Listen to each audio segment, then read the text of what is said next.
You're listening to CFRN, a community of believers who trade for a living.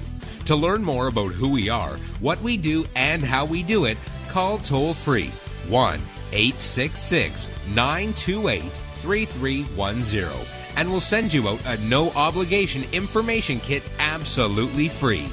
866-928-3310. The CFRN Emini Futures Cast is now on Stitcher. Listen to us on your iPhone, Android phones, BlackBerry, and WebOS phones. Stitcher is smart radio for your phone. Find it in your app store or at Stitcher Smart Radio, the smarter way to listen to radio.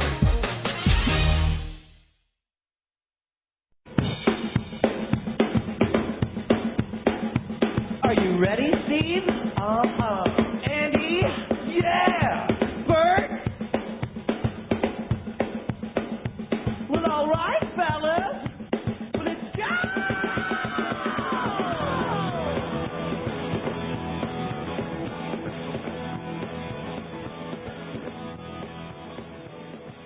You're listening to CFRN, the Christian Financial Radio Network. Today's broadcast is brought to you by Audible.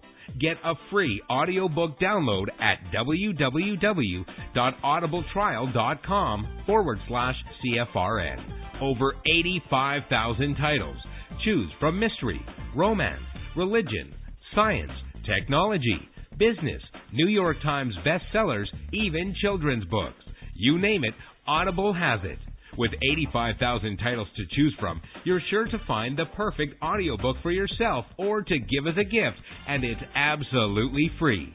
Just point your browser to audibletrial.com/CFRN. That's audibletrial.com/CFRN. And become a part of the audiobook revolution by downloading your free audiobook today. audibletrial.com/CFRN.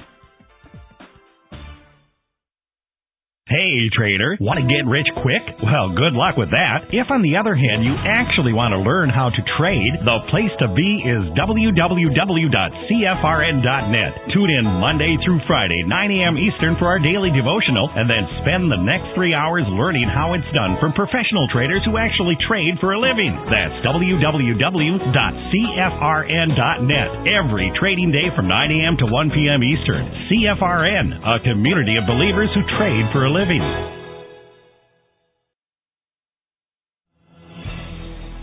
Good afternoon, traders, and welcome back to the CFRN E-Mini Futures Cast. This is the daily broadcast of Indeterminate Length, where we discuss all things E-Mini, along with some really big ideas on the finer points of trading gold, bonds, crude, sugar, the euro, and even T-bills. Joining us today from our studios in Boston, Mr. Michael Borth. From our trading desk in Chicago, Mr. Burton Schlichter. Now, to get things started, let's go to our host and founder in Studio A, overlooking South Mountain, America's largest city park. Here's Dwayne.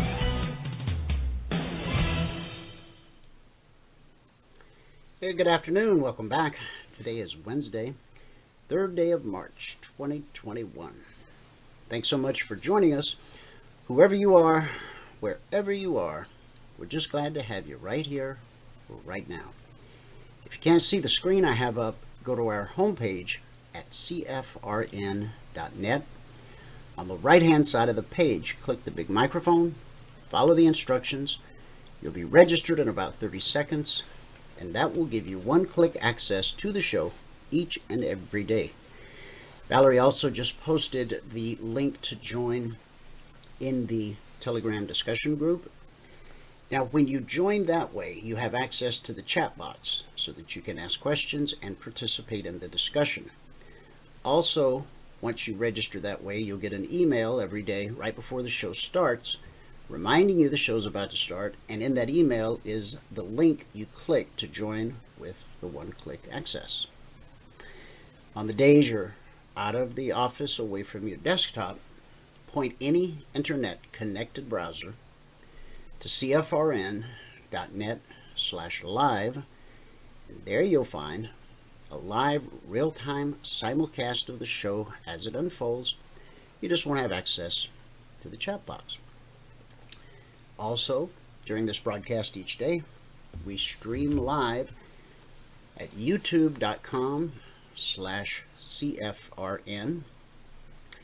We archive each and every daily show there on our YouTube channel. Currently, there are over 1,600 daily shows archived. So if you ever want to go back a week, go back a month, go back a year, and see what we were talking about on those days, what you'll find most interesting is that no matter how far back you go, we're using the same indicators, same strategy, same underlying principles, same terminology.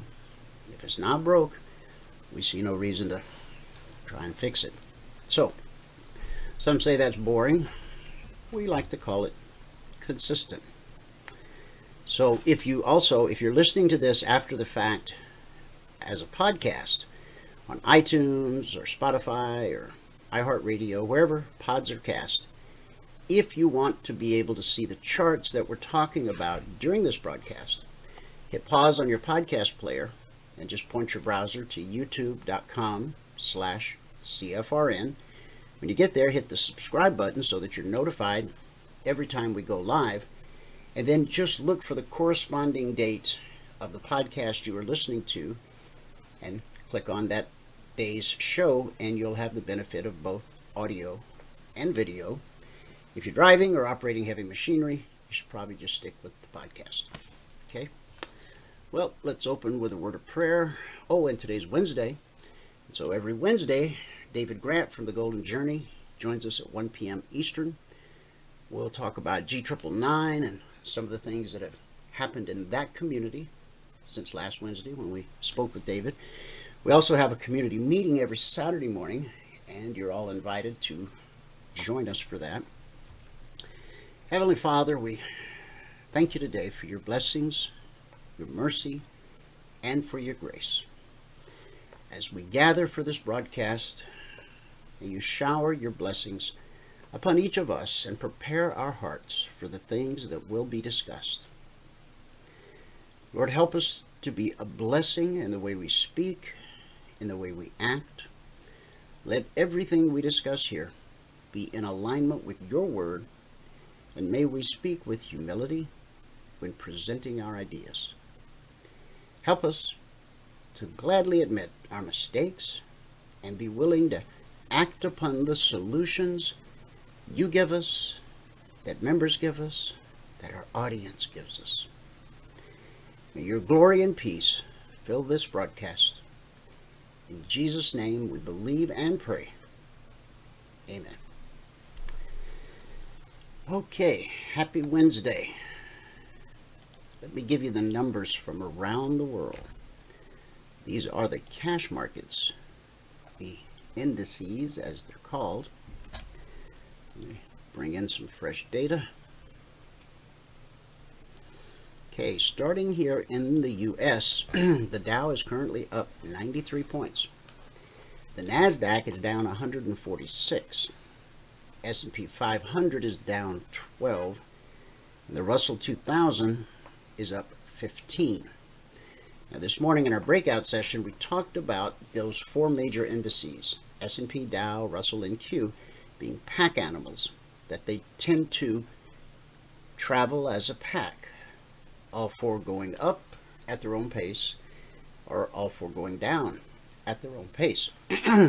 There are those days, like today, where we have the Dow in the green by 93 points, NASDAQ in the red by 146, S&P down by 12, and the Russell up by 15. So it's a mixed bag, and what that tells you is that the global trading community hasn't quite made up their mind yet. Is this a bullish session? Is this a bearish session? Now, more than likely, by the end of the day, by the end of this session, which ends this afternoon at 5 p.m. Eastern, those four will most likely come into agreement. All four will be green, or all four will be red. We don't have any real movers or shakers. Well, the NASDAQ being down 146, that's a drop of a little over 1%. Now, something has happened with my mouse. I'm able to use my slider. Let me see if I can move this out of the way. My scrolling wheel on my mouse doesn't seem to be working, but I could use the slider on the far right. Okay, commodity basket. We had crude oil inventory numbers this morning, and as a result, crude is up $1.75, trading 61.50 last. That's a gain of almost 3%. Gold is down $17.20, trading 17.1640 last. That's a drop of almost 1%. Silver down 50 cents, trading 26.37 last. That's a drop of almost 2%. If you're not familiar with trading silver futures, when the price of silver moves $1 from, say, $26 to $27, that move has a value of $5,000 per contract traded. Silver's volatile, margins are high, so be careful out there. Now again, silver's down 50 cents on the day, so on a futures contract, that's $2,500. Now if you're short silver, you could be up $2,500.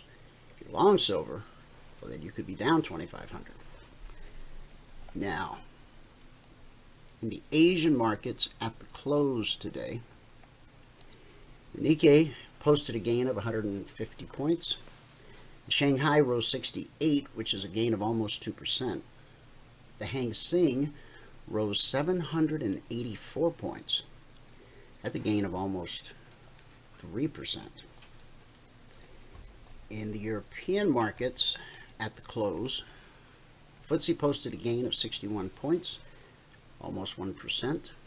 The DAX rose 40. The CAC rose 20. Now that gives us a green day in Asia. It is a green day in the UK, but it is a mixed Radio Wednesday here in the US of A. And so with that, we'll go to Michael and get a recap of everything that happened this morning in the live training room. After that, I'll come back. We will go over the concierge trade alerts, the Logic 247 alerts, all that, and answers to your questions. And while Michael is sharing his charts, which I see he just brought up, feel free to type any questions you have for him in the chat box. He'll be happy to answer those. And then again, at the top of the hour, 1 p.m. Eastern, David Grant will be joining us. So, Michael, let me get you locked and loaded here. And it's all yours. All right, here we go. Why I'm cold. It's a beautiful day. Anyway, good afternoon, everyone. Today is Wednesday, the 3rd day of March, 2021. 3rd day of March. All right. If you have not taken a free trial with us and you want to take a free trial with us, go to the homepage here at cfrn.net. Scroll down to where it says free 5-day trial, no credit card required. Click on that. And you'll be brought to this page, eminitrainingschool.com. On this page, all that'll be asked for is your name, your email, and your phone number. You can tell us the biggest trading challenge so we can tailor one-on-one training just for you. Hit the send button and you'll be sent a confirmation link. You must click on the confirmation link, okay? If you don't click the confirmation link, well, we don't know that you took the free trial, so you won't get any training from us. You won't even get the free trial. All right. Now, results. If you're going to read the spreadsheet, you got to read all the CFTC risk disclosures down at the bottom. Today is the 3rd day of March, 2021. As I said, today I made 23 ticks on crude, 70 in gold, and 46 on the ES. Put us at plus 15.05 on the morning session.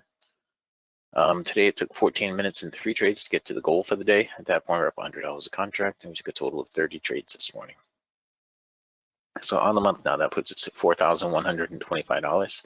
It's over 3 trading days, averaging $1,375 per contract per 2-hour trading day.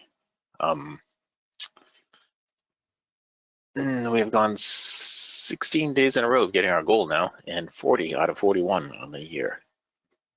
Excuse me.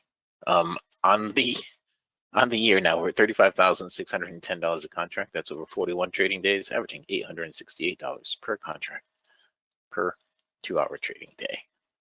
Okay, so let's get into what we did. We had a lot of trades on gold today, just a few on crude. So let's do crude first. Okay, let's go all the way back here. All right, so crude started out a little bit choppy right here at the beginning.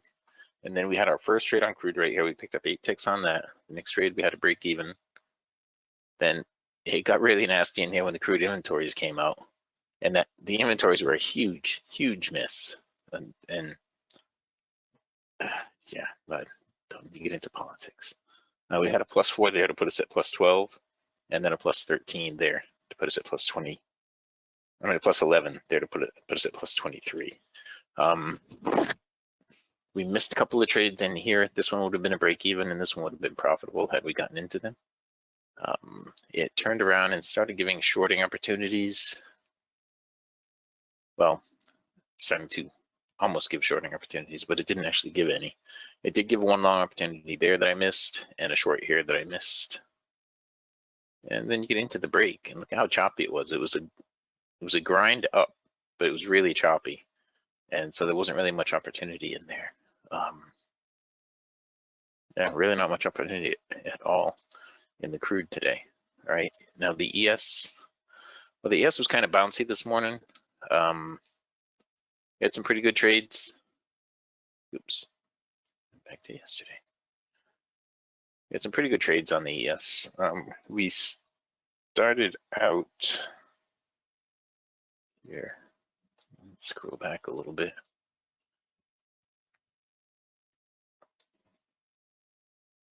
All right.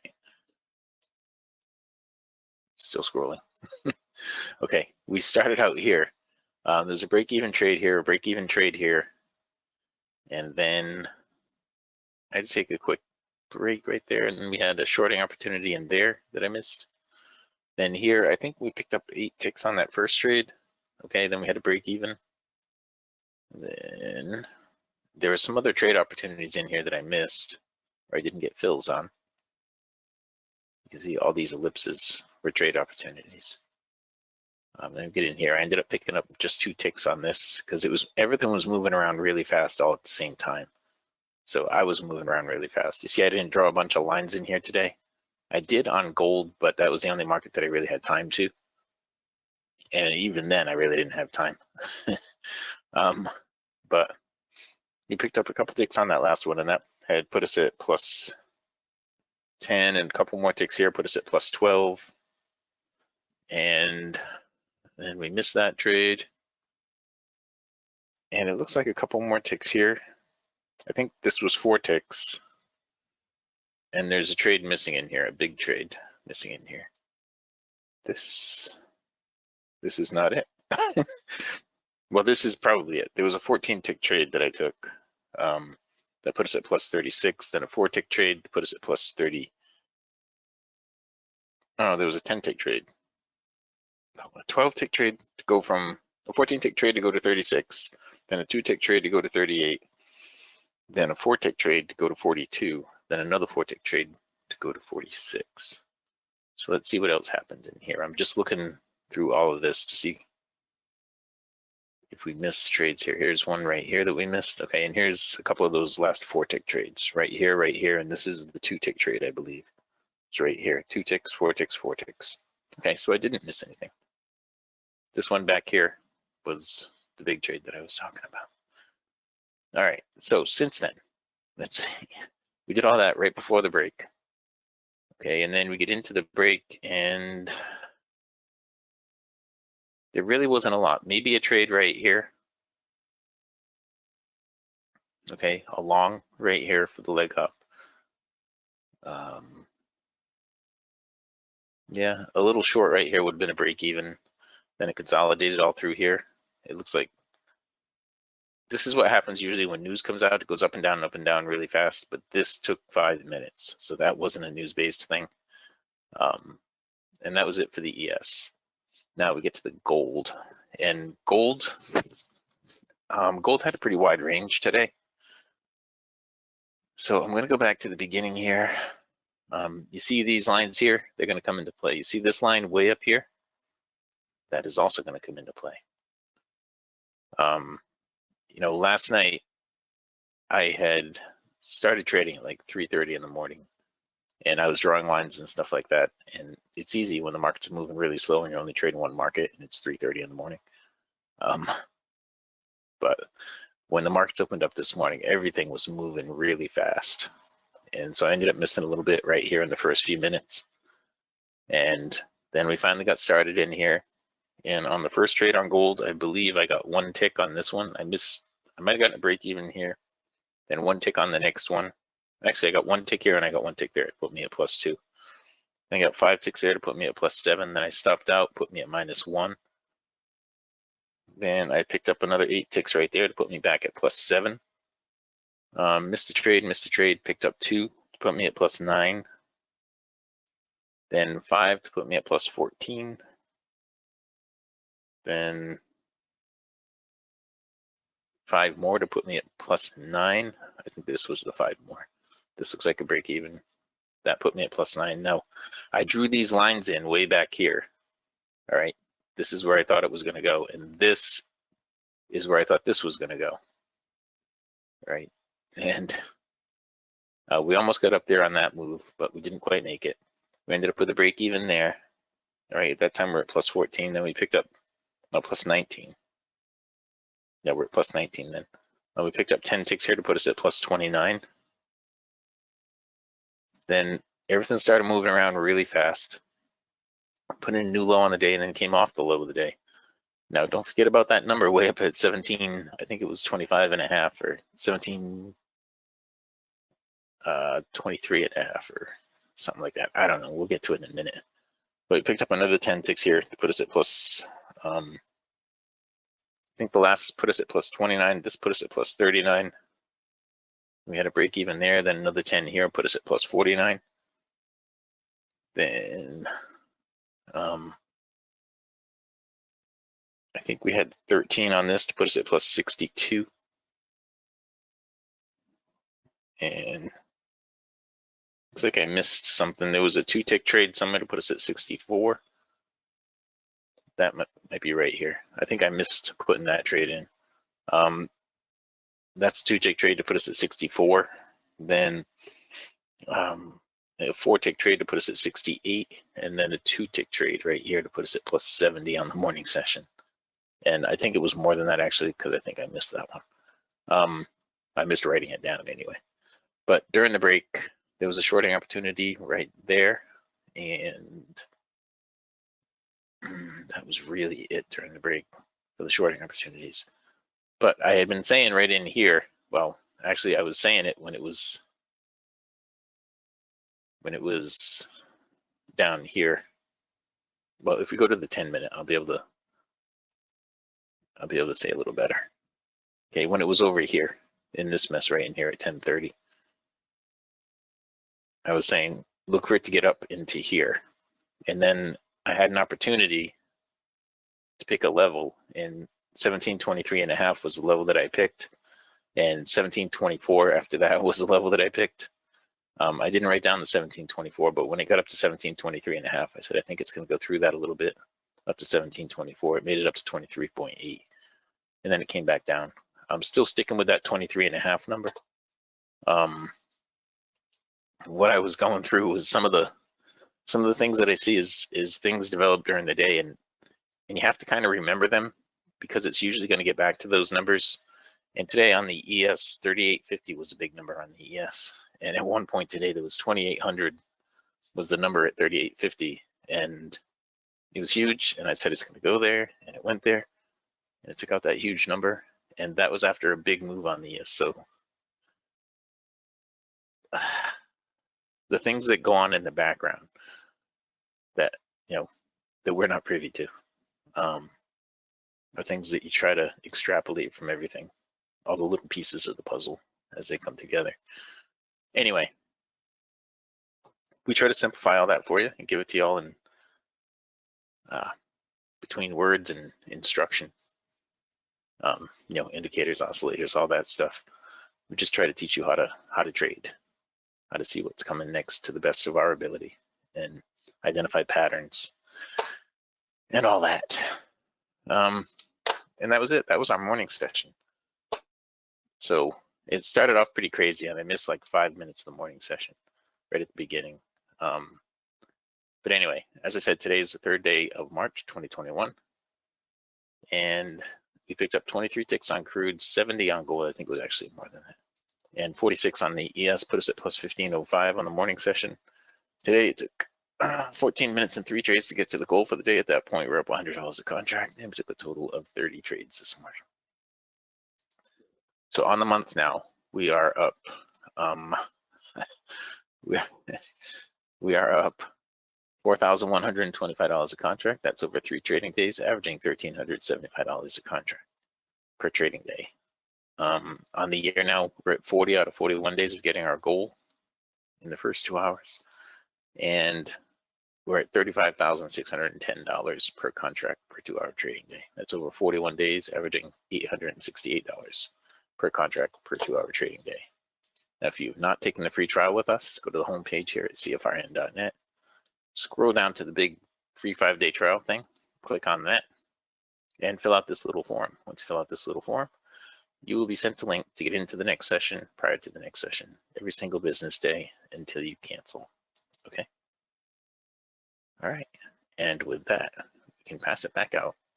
Fabulous. Phoenix, Arizona, Studio A, overlooking South Mountain, America's largest city park. Wayne, if you're ready. Thank you, John.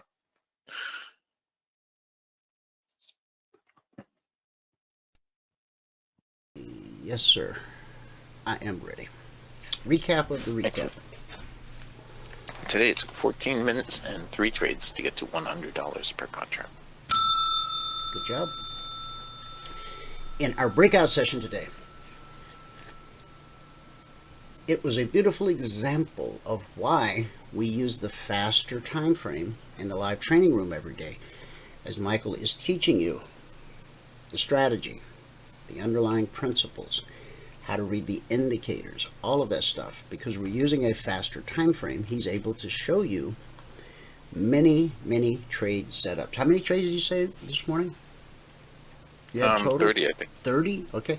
See, and I missed a bunch. During the hour breakout session, we didn't have one.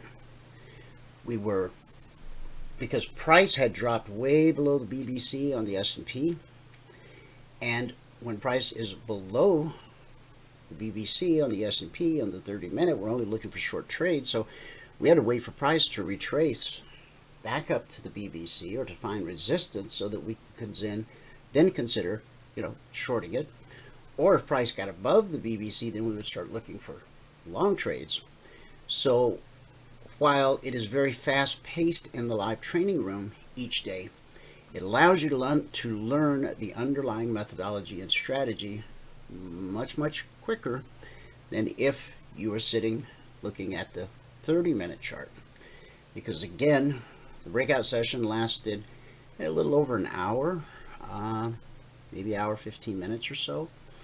And while we identified on each one of the markets where we wanted to see price move to in order to potentially give us the trade setup we're looking for, there just wasn't enough time. And so that's the difference between the life of a range chart trader and a larger time frame trader. And when you become a passport holder, every new member receives a 24/20 blueprint, and part of that blueprint is you creating your own business plan and your own trading plan. Those are both 2 very important documents. Interestingly enough, 9 out of 10 traders have neither one. They don't have a business plan, they don't have a trading plan. And outside of our walls, 9 out of 10 traders do fail. That's a statistical fact. When you're writing that business plan and writing that trading plan, it's not something you do in an afternoon. It's something you do over a period of a couple weeks, because before you can go live, you want to put together 10 consecutive days in a row where you reach your goal in 10 trades or less before the blueprint gives you the green light to go live and trade real money with just one contract. So it's during that period of time where you're putting together your 10 consecutive days in a row that you are writing that business plan, writing that trading plan, and determining who you want to be as a trader. You know, what time frame are you going to find your setups on? What time frame are you going to execute on? Okay. In the mornings, Michael just sticks with the range chart, and if you choose to do exactly as he does, now the purpose of the room is not for you to try to piggyback off his trades and earn a living. Okay, that would be an injustice to you. The purpose of what he's doing, he's explaining everything he does and why he does it. Your job is to ask lots of questions so that you understand what he's doing and why he's doing it. Now, in your demo account, in your simulator, of course, you can trade along with him. But the purpose is not for that to be your income. The purpose is for you to learn how it works so that you can become your own trader and create your own income stream. So, with that said, Valerie just sent me the updated recap, and the wheel on my mouse just went out. Michael, that ever happened to you before? No, it has not happened to me. Yeah, it's kind of weird. Me either. I can still grab the little slider on the side of the page, so I'm still able to navigate. So, you know, Do you have a backup mouse? Yeah, there's several living here in cupboards and closets, and Yeah. so but I can still navigate around. Do you want me to take the charts back for a minute while you figure it out? No, I'm fine. I'm just getting the recap she sent me ready. Just got to format it a little bit for the screen, and there it is. Okay, and okay. All right. Along with what Michael teaches you every morning in the live training room, which is the strategy, the methodology, okay, we issue alerts around the clock, 24/7, from Sunday night at 6 p.m. Eastern till Friday afternoon at 5 p.m. Eastern. These are windows of opportunity where you can go and practice what Michael has taught you in the room. You will never learn how to trade just by watching other people trade. Just like you can't learn how to swim just by watching other people swim. The only way to learn how to trade is to trade. But when you first become a member, we do not want you trading real money. We want you trading in your demo account, in your simulator every day, till you put together those 10 consecutive days in a row. Once you do that, you get the green light to go live with one contract. Then your goal is to increase your account balance by $2,000. Once you do that, you get the green light to add a second contract. So the 2 points a day in the S&P that was worth $100, once you add a second contract, now the same 2 points are worth $200, and then $300, and then $500 as you add contracts. You never add more than one contract at a time when it's time, and you only add additional contracts with profit you earned in the market. The first contract comes out of your pocket. The second contract and every additional contract that you add over time should only be added with profits you earned in the market. Now, we're in week 135 of Logic 247. And this is the recap as of 12:15 today. Now, we started the week Sunday night at 6 p.m. Eastern. We sent out 56 alerts total. 9 never triggered. Still waiting on 11. We've had 36 actionable alerts, of which 5 have been stopped out based on not risking more than $300 per contract per trade based on market structure and a little 3-step methodology that we teach all of our traders. In the room, Michael uses an 8-tick hard stop on everything, on every market, and every trade is on the same time frame on the range chart. On the alerts, we look at it a little bit differently. We read market structure. And the chart will literally tell you if you're going to enter here. The chart will tell you where your stop loss needs to be, and if that's more than $300, you go to step 2, and if it's still more than $300, you go to step 3, and then you just wait for the next trigger or wait for the next alert. Okay? So, and also,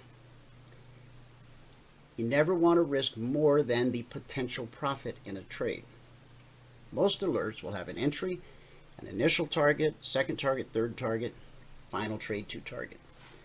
So on any given trade, the potential of that alert from the entry of the final target could be 8 points, 10 points, 12 points, 20 points, even more.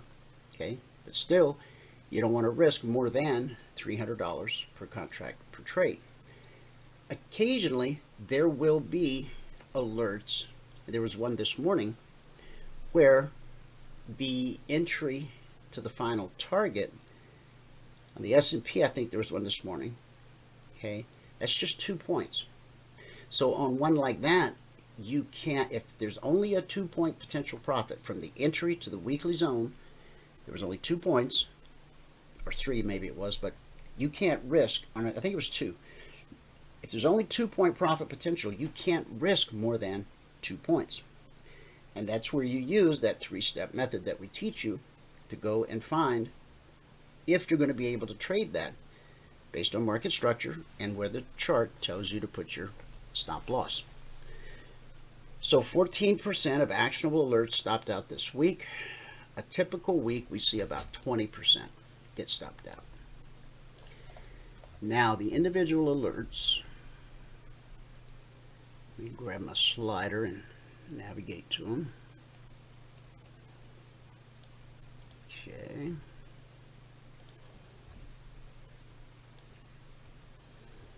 Scrolling up. Okay. So, last week, which was week 134 of Logic 247, we had 87 total alerts. 12 never triggered, 1 carried over, 75 actionable alerts, 8 stopped out based on not risking more than $300 per contract per trade, 11%. So that was a better than average week because in typical weeks, 20%. Now, normally I would scroll my mouse wheel right here, but it's not going to let me do that. So I'm going to try to slowly slide it down. There we go. So that was the carryover. It was a short on crude. And good evening. Welcome to Globex. This was 6 p.m. Eastern, 4 p.m. Mountain Standard Time when the markets open. We had a gap fill trade on the S&P that never triggered. And there's one on the Dow, the Russell, NQ. Gap fill on crude that triggered. And then the NQ. Okay, the way you read the alert, this is alert number 6,658. NQ, B is buy, T is initial target, potential resistance, weekly trading zone.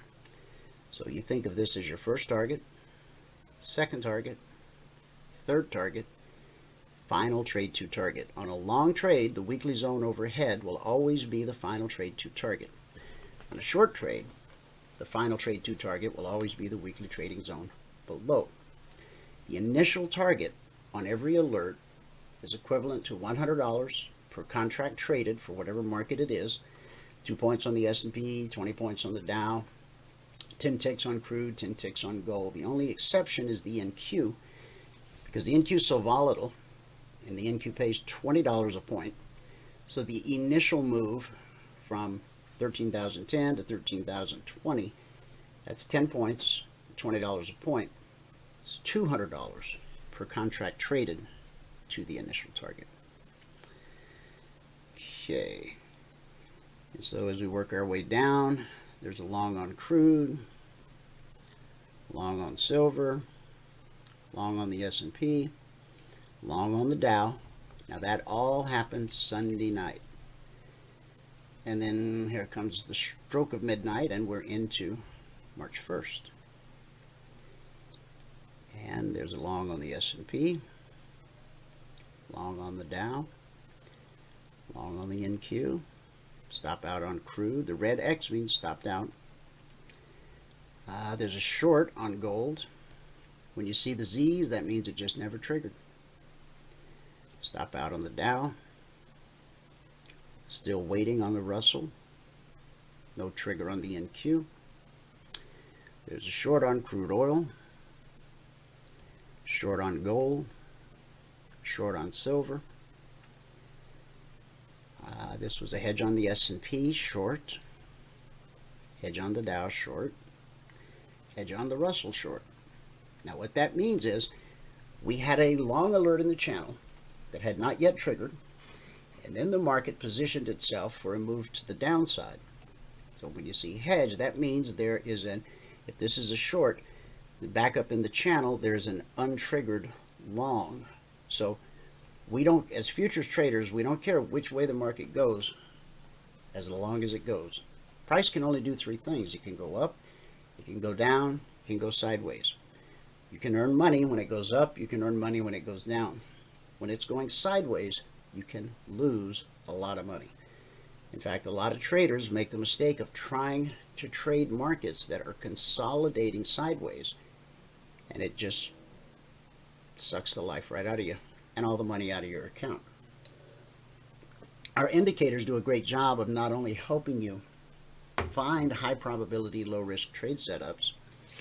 Once you learn how to read them, they do a great job of keeping you out of trades that are not high probability, low risk opportunities. Let's see, question from Mike R. When it eventually comes time to trade for a living, what time frame is most often used? That's up to you, Mike. When you write your business plan, when you write your trading plan, you'll decide if you're going to just trade the way Michael does, right off the 4-tick range chart. All of the alerts are based on a 30-minute chart. All 6,000, however many alerts there are.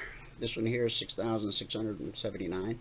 Every one of these is a trend trade as defined by a 30-minute chart and where price is in relation to the BBC.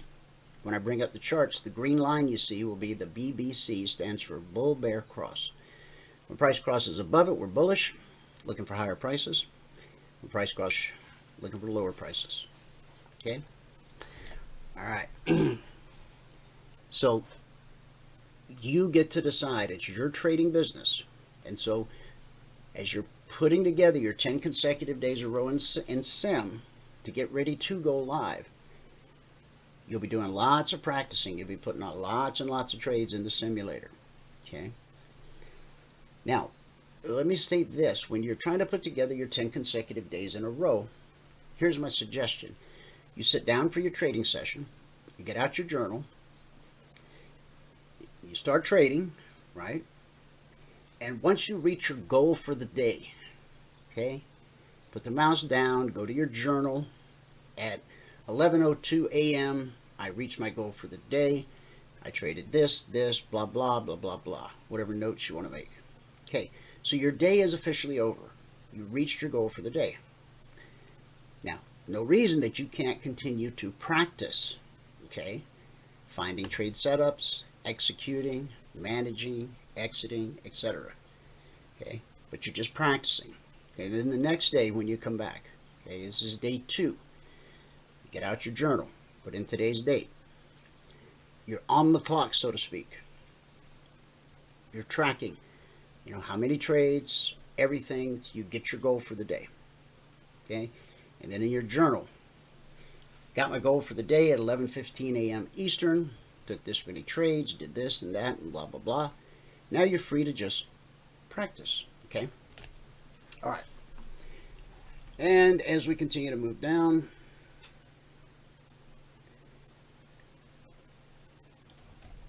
there's a no trigger on the Russell. This is a crude underway.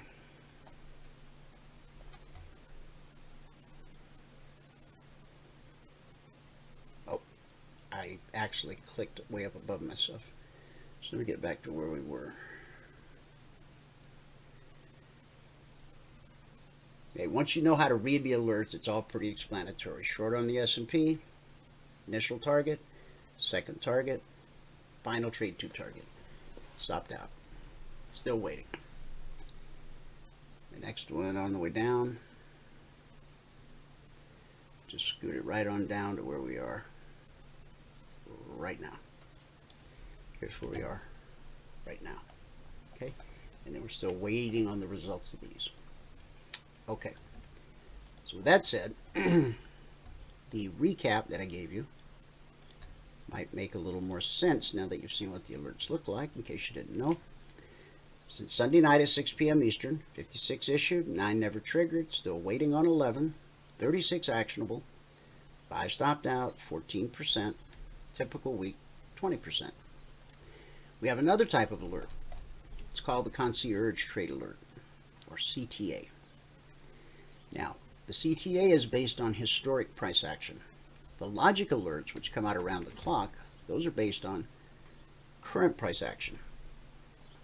This static report gets published shortly after the Globex open each night. The numbers are good for the entire session. There's 2 numbers for each market. If price starts climbing towards 38.89, that's bullish. You want to be looking for long trades. Price starts dropping to 38.61, that's bearish, okay, and you'll be looking for short trades. Once price gets above 38.89, I'm only looking for long trades. And once price gets below 38.61, I'm only looking for short trades. The best way to handle it is just go to your chart and put a line in the sand at each one of these numbers for the markets that you trade. Now let's take a quick look at the daily chart of the S&P. I always recommend you start your trading session on the daily chart. But I don't trade the daily chart. That's okay. You still need to identify where the major areas of support and resistance are. The larger the time frame, the more authoritative the information. And you should understand also that, institutions and large traders are always looking at these larger time frames, like the daily. Okay, so based on today's candle, now we had an interesting event yesterday where red and falling, the step line, and the BBC, all 3 came together. So price dropped.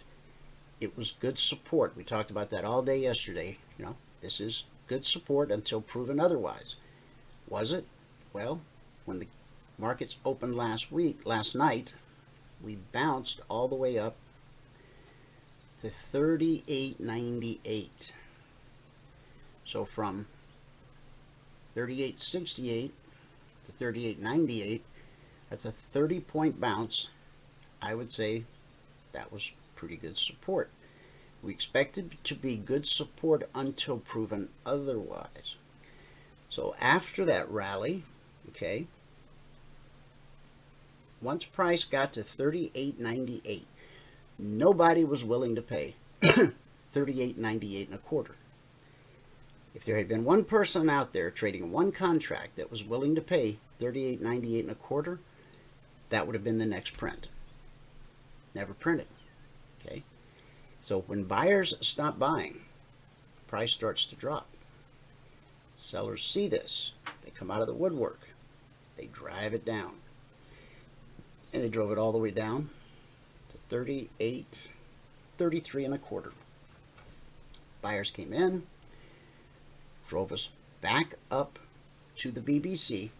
Now, you see the top of that red body. That's where we opened last night. Just slightly below the BBC. Bull-bear cross. Prices above it were bullish, below it were bearish. Okay, so we know where important resistance is. High of the day. In this case, it's just really simple. High of the day, low of the day. And right there in the middle, all 3 indicators bunched up. You can see it's happened here, but it's a rare occurrence. I mean, this chart goes way back. You won't see too many examples of that happening. So let's go to the 30-minute chart that the alerts are based on. Okay. So price ran up last night. This vertical line, that's the dividing line between yesterday and today. Today started last night at 1800 hours, 6 p.m. Eastern. Price rallies up, hits the BBC, which we expect to be good resistance, and it was. Resistance in price looking for support, which it found at red and falling. We talked about that this morning in the breakout session. Red and falling is bearish. However, when it gets below price, as opposed to alongside price, then it can become support. And it was. Support sent us back up to resistance at the BBC. We consolidated for 1, 2, 3, 4 hours. We finally got our bullish cross right here. Michael teaches you about that in the mornings in the room. And that bullish cross, buyers took it right up to the weekly trading zone at 3892/3893. When price rises to a weekly zone, we expect it to be good resistance. When price drops to a zone, we expect it to be good support. Only 3 things happen at a weekly trading zone. The most likely thing is consolidation, like this and like this. The second most likely thing is rejection. And rejection, now consolidation is going to happen about 75, even 80% of the time. Rejection, which means price came, this red candle came all the way down, touched that zone, but before the 30-minute candle closed, buyers had run it way back up. So the only thing left touching the zone is the wick. That's rejection. The third and final thing that can happen is called the slice. Now, the yellow line is a zone from last week, but this candle, you can see sliced through it like it wasn't even there. What typically, now the slice, that happens maybe 5%, at the most 10% of the time. We slice through a zone. When the move runs out of steam, price will attempt to retrace back to the zone that it sliced through, then continue in the direction of the slice. Now, price got to this zone. We expect it to be good support, and it was. And you might go, well, no, because it went below it. It did, but you see how it's still connected to the zone? This candle still connected to the zone. So why did price stop there?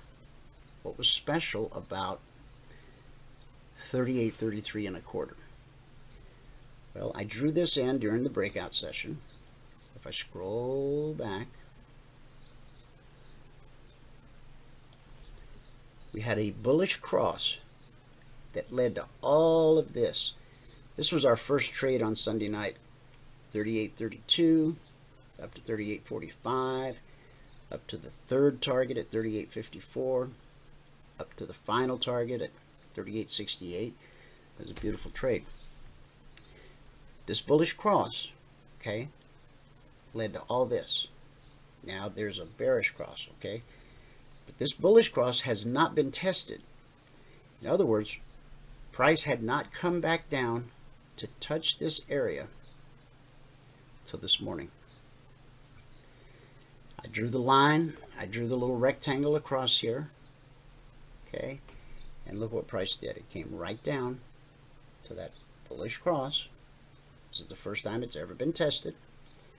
It was good support. That's what we expect. The zone held, sent us back up. We never quite made it to the BBC. This is why we don't put counter trend trades in the alert channel. There's nothing wrong with counter trend trades other than we believe that trend trades have a higher probability and lower risk than a counter trend trade. Some people specialize in counter trends, so I'm not saying they're bad or wrong or illegal or immoral or fattening. They're not. It's just a preference that you as a trader get to make. Just know that every trade in the alert channel, all 6,000, whatever, every one of those is a trend trade as defined on the 30-minute chart. So, what's the next high probability move? If price can get below this zone, then we have a very nice window of opportunity here. If this turns out to be support and price starts climbing to the BBC, that would be a counter trend trade. We would not put out an alert on that. But if price can rally up to the BBC and find good resistance, then the next high probability move would be back down to the zone below. So trading a 30-minute chart, trading the alerts, requires patience and self-discipline. And so it's during those weeks that you're putting together your 10 consecutive days in a row that you really feel out your own personality, who you are as a trader, and what's going to best suit you. Because you're writing it down, how you're going to run your trading business. Okay, so David is here. Now on those CTAs, so I'm going to get your mic open here just one second, David. Okay, so last night,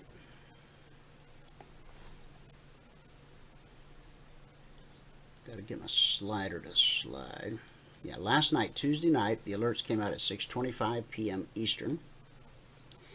The concierge trade alert, which is based on previous price action, historic price action, said to consider being short at 38.61.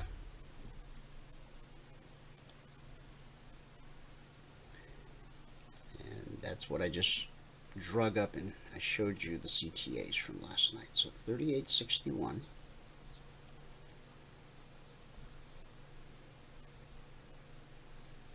Okay. CTA. So 38.61. All right. Important prices, important areas are almost always tested. Once triggered, it is more likely that the alert will trigger multiple times than not trigger multiple times. So from 38.61, the first trigger took us down to 38.53 and a quarter. We'll round that up to 54. So that's 7 points at $50 a point, $350 per contract traded. Price got back above the trigger, triggered a second time, delivered another 7 points. Then it got back above the trigger again, and this time it made it all the way down to the zone at 46. So from 38.61 to 38.46. What a beautiful trade. 1, 2, 3 trades in a row. Now price has gotten back above the trigger. We've triggered a fourth time. And where's price headed? Right back to the weekly trading zone. 1, 2, 3, 4. Very nice trades off one alert. Now remember, this is the static report based on historic price action. We're also providing you with the Logic 247 alerts and the Logic channel. Those come out around the clock as opportunity presents itself. Those are based on current price action. So with 1, 2, 3, 4 triggers so far, that's not unusual at all. Some days we'll see 5 or 6 triggers. On a really strong directional type day, you might only see 1 trigger. Okay, that happens. But in most cases, you'll see multiple triggers. Now, the long side last night for the S&P was 38.89. Okay, and so 38.89 is right there, CTA buy.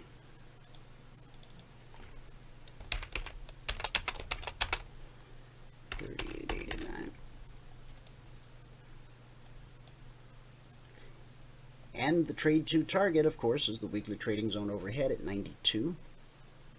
So that's 3 points, $50 a point, $150 per contract traded. We spiked it, but it held, okay? And so we triggered once, twice. I think we had a couple of decent triggers off of this one. Did it pull back enough? What's the low? 38.88.75. Yes, so we got one tick below the trigger and then ran to the zone again. And then we got below the trigger again and ran to the zone. So really we had about 3 on the long side and 1, 2, 3, 4 on the short side. So I will, after we finish talking with David today, I will briskly go through the rest of the alerts, okay? The concierge alerts on the Dow, the Russell, the NQ, crude, gold, all that good stuff. So David, I am going to make you the presenter. Get your microphone open.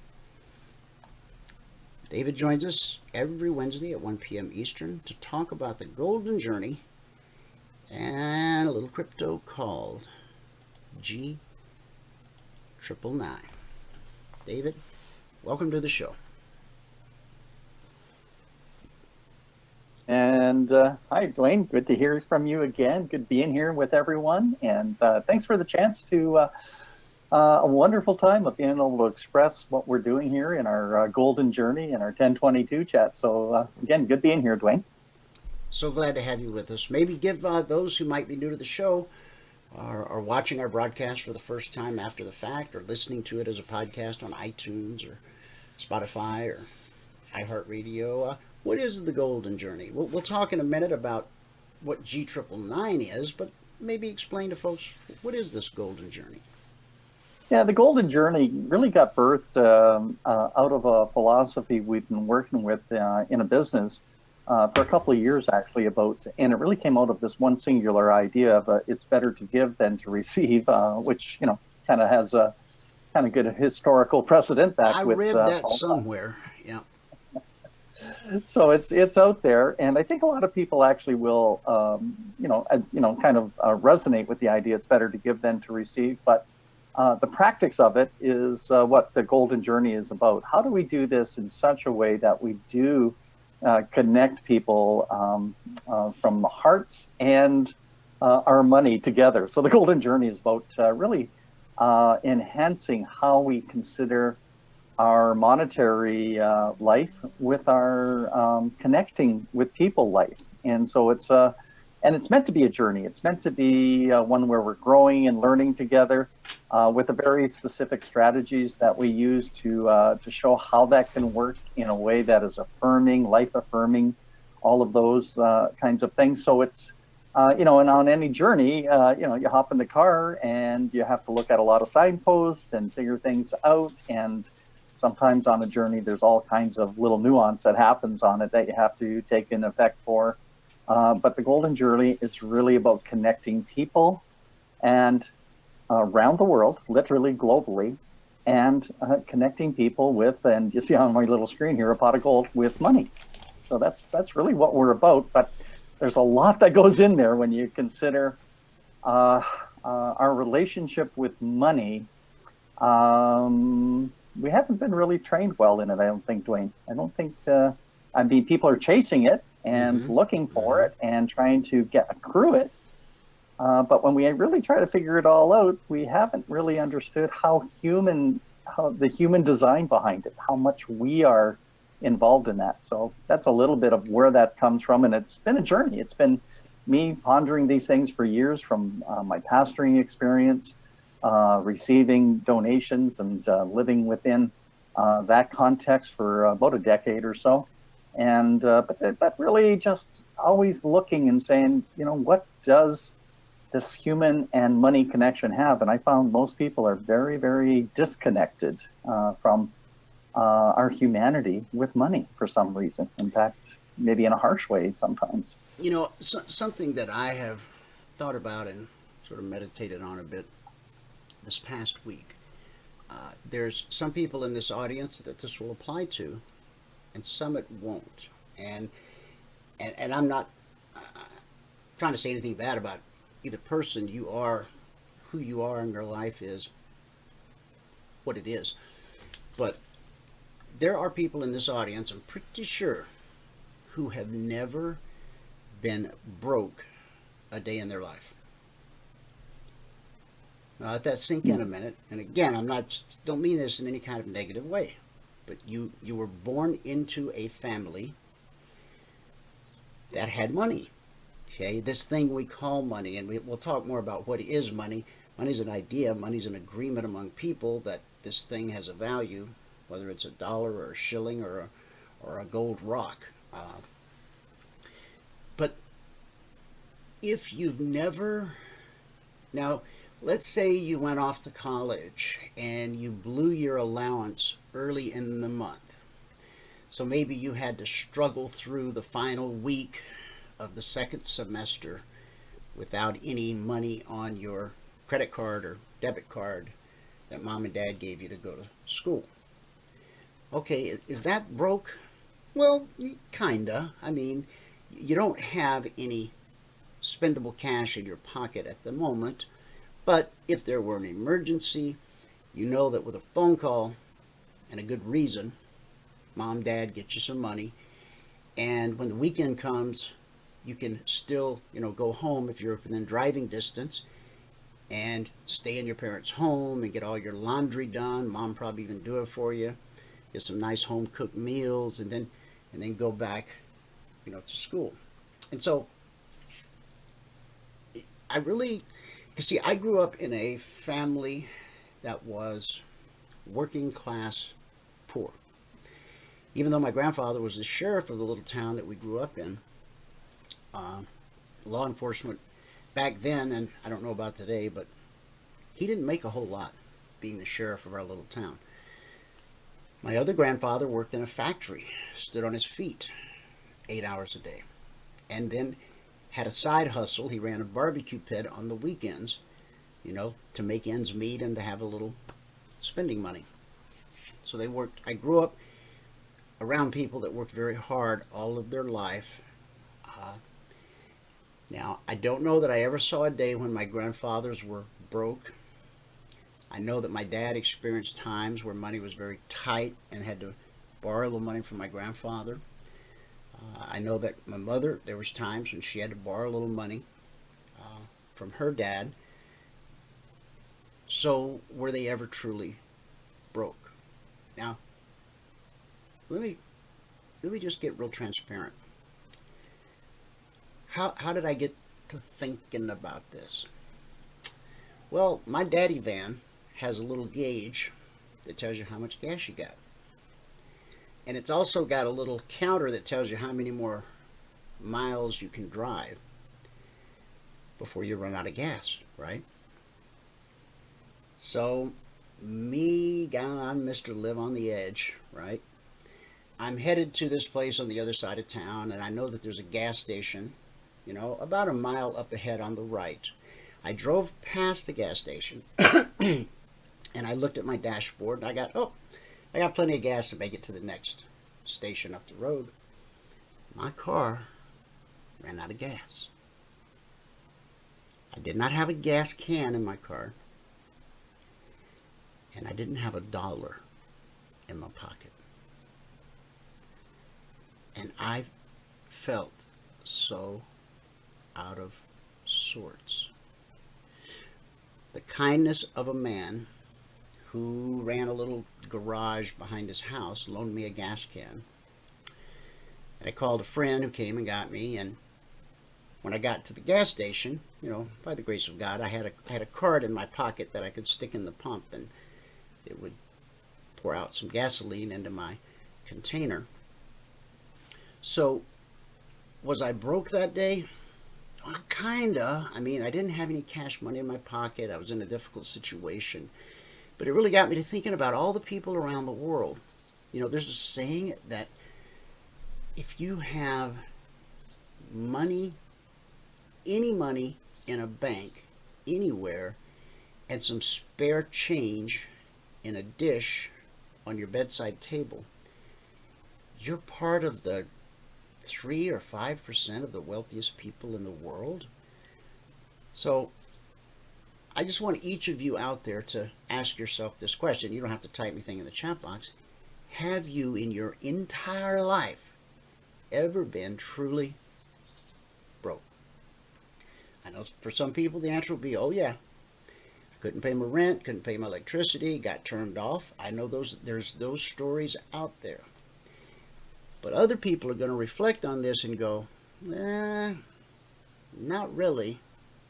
Not in the true sense of the word. Now, that's a huge divide in mankind. The haves and the have-nots. Some of us have been part of the haves. Even if we were working class poor, we were part of the haves. And some listening to this broadcast, especially my friends in Africa who are listening to this broadcast or who will listen after the fact, they have been absolutely 100% broke, not knowing where their next meal would come from. That kind of broke.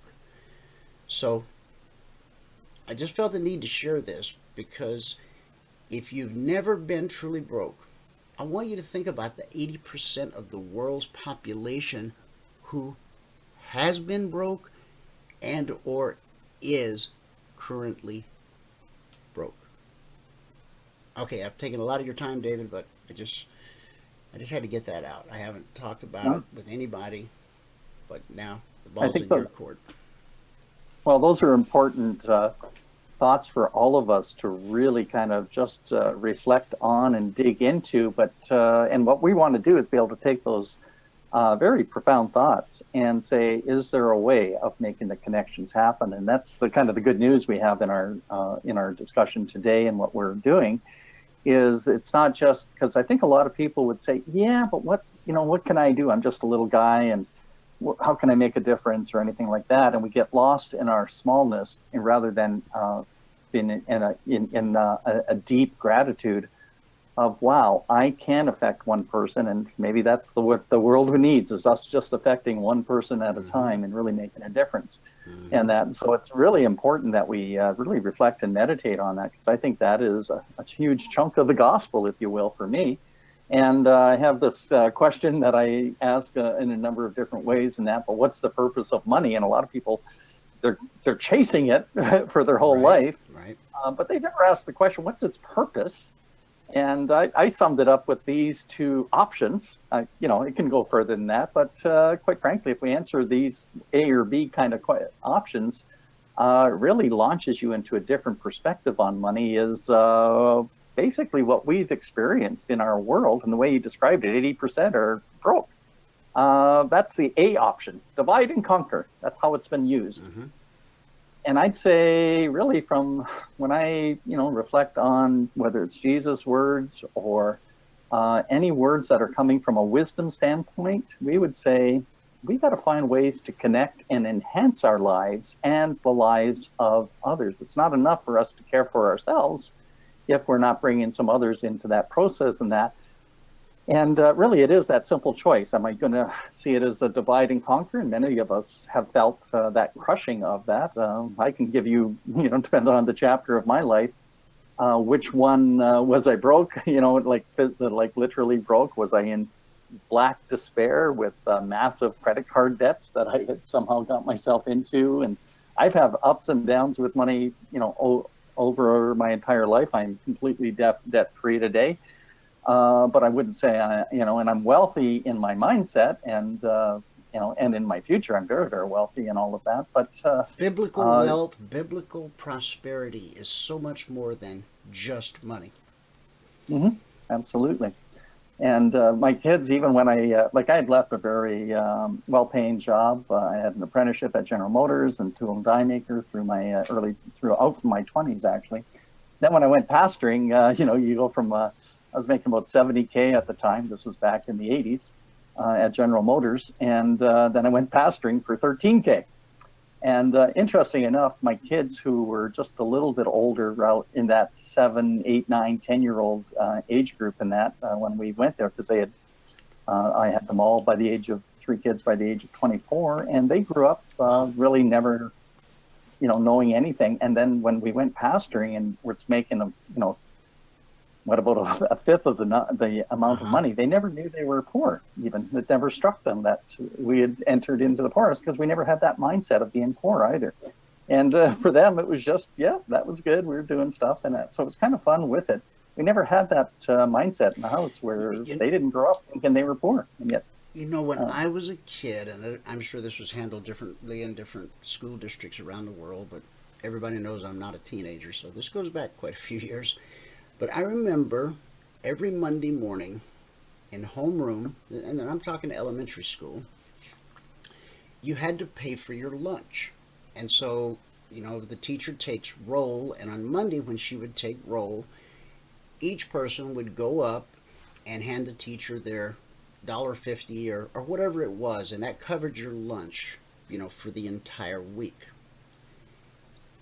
And at the end of the list, and this bugged me even as a kid, there was always a couple, 3 kids in the classroom that you could tell, even if it was the beginning of the school year, those clothes weren't new. Maybe they weren't pressed.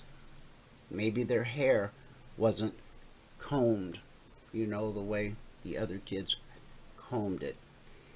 And the last 2 or 3 names in the roll call would be, I guess, what folks would refer to as the poor kids. And they would walk up to the teacher's desk in front of the whole classroom, and instead of handing the teacher the $1.50 or whatever it was, the teacher would hand them some kind of brightly colored, like a voucher, like some pink thing or something, and would say, just show this to the lunchroom lady every day. And man, that just broke my little 7-year-old heart. Now, like I said, we were working class poor. There was always food on the table and food in the fridge, because we were a family working together. So if mom didn't have it, grandma had it. If dad didn't have it, granddad had it, that kind of a thing, By working together, we always got through. But here was a child who his parents could not afford to pay for his school lunch.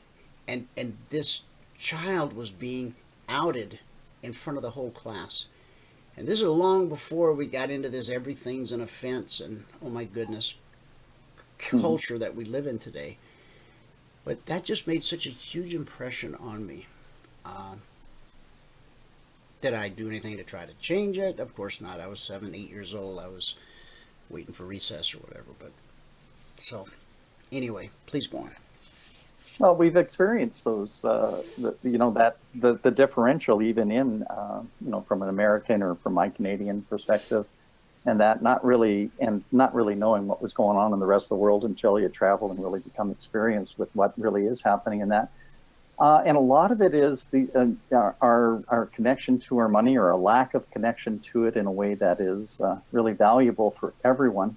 And a lot of people aren't even aware of this one. Here's a little chart about the American. I go back to the 20s. It's actually even a higher number, but this is back in 1950 to today.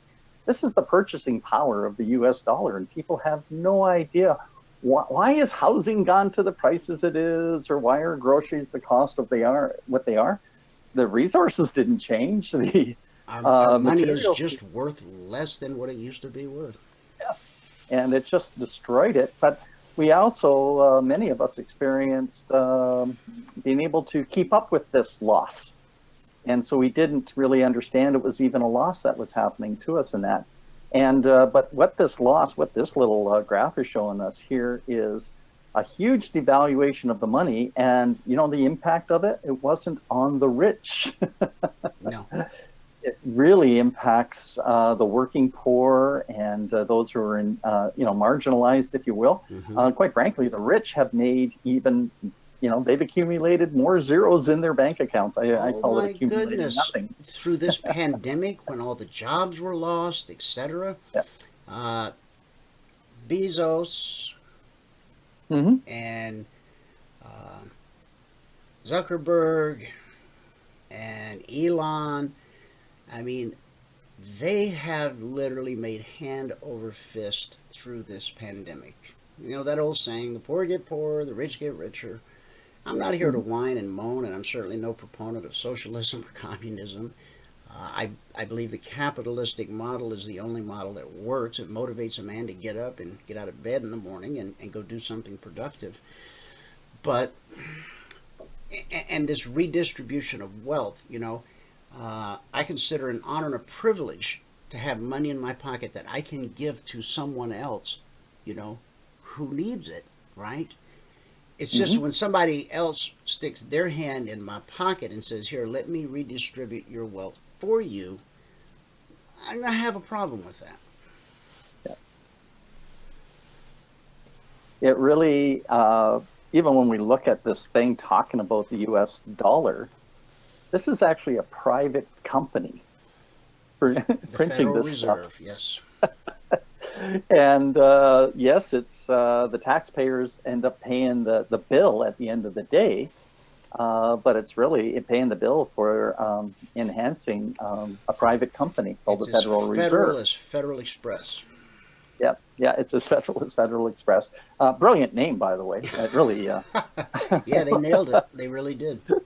So they did very, very well with that. But that's what's happened to our money. And again, people need to get part of what we do is with the Golden Journey is trying to educate people on money, on what money is, what it is not. It is simply an agreement that people have made, but we didn't even know we were making an agreement on it. We just kind of accepted it for what it was. We didn't understand our part to play within it in that.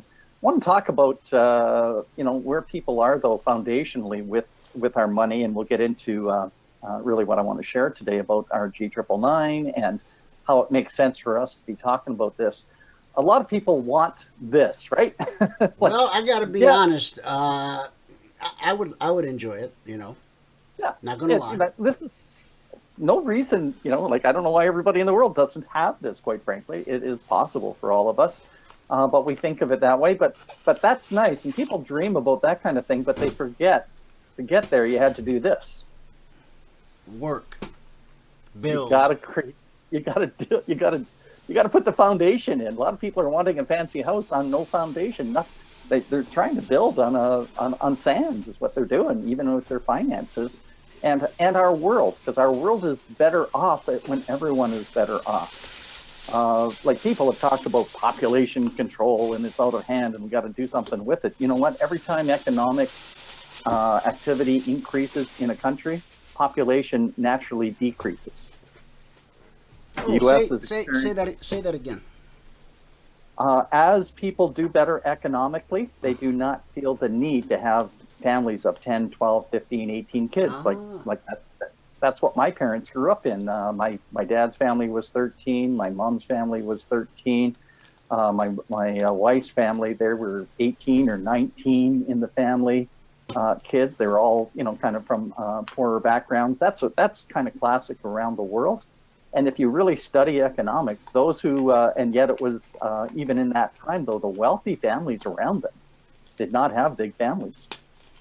They had two or three China or had four. that one-child rule for so long.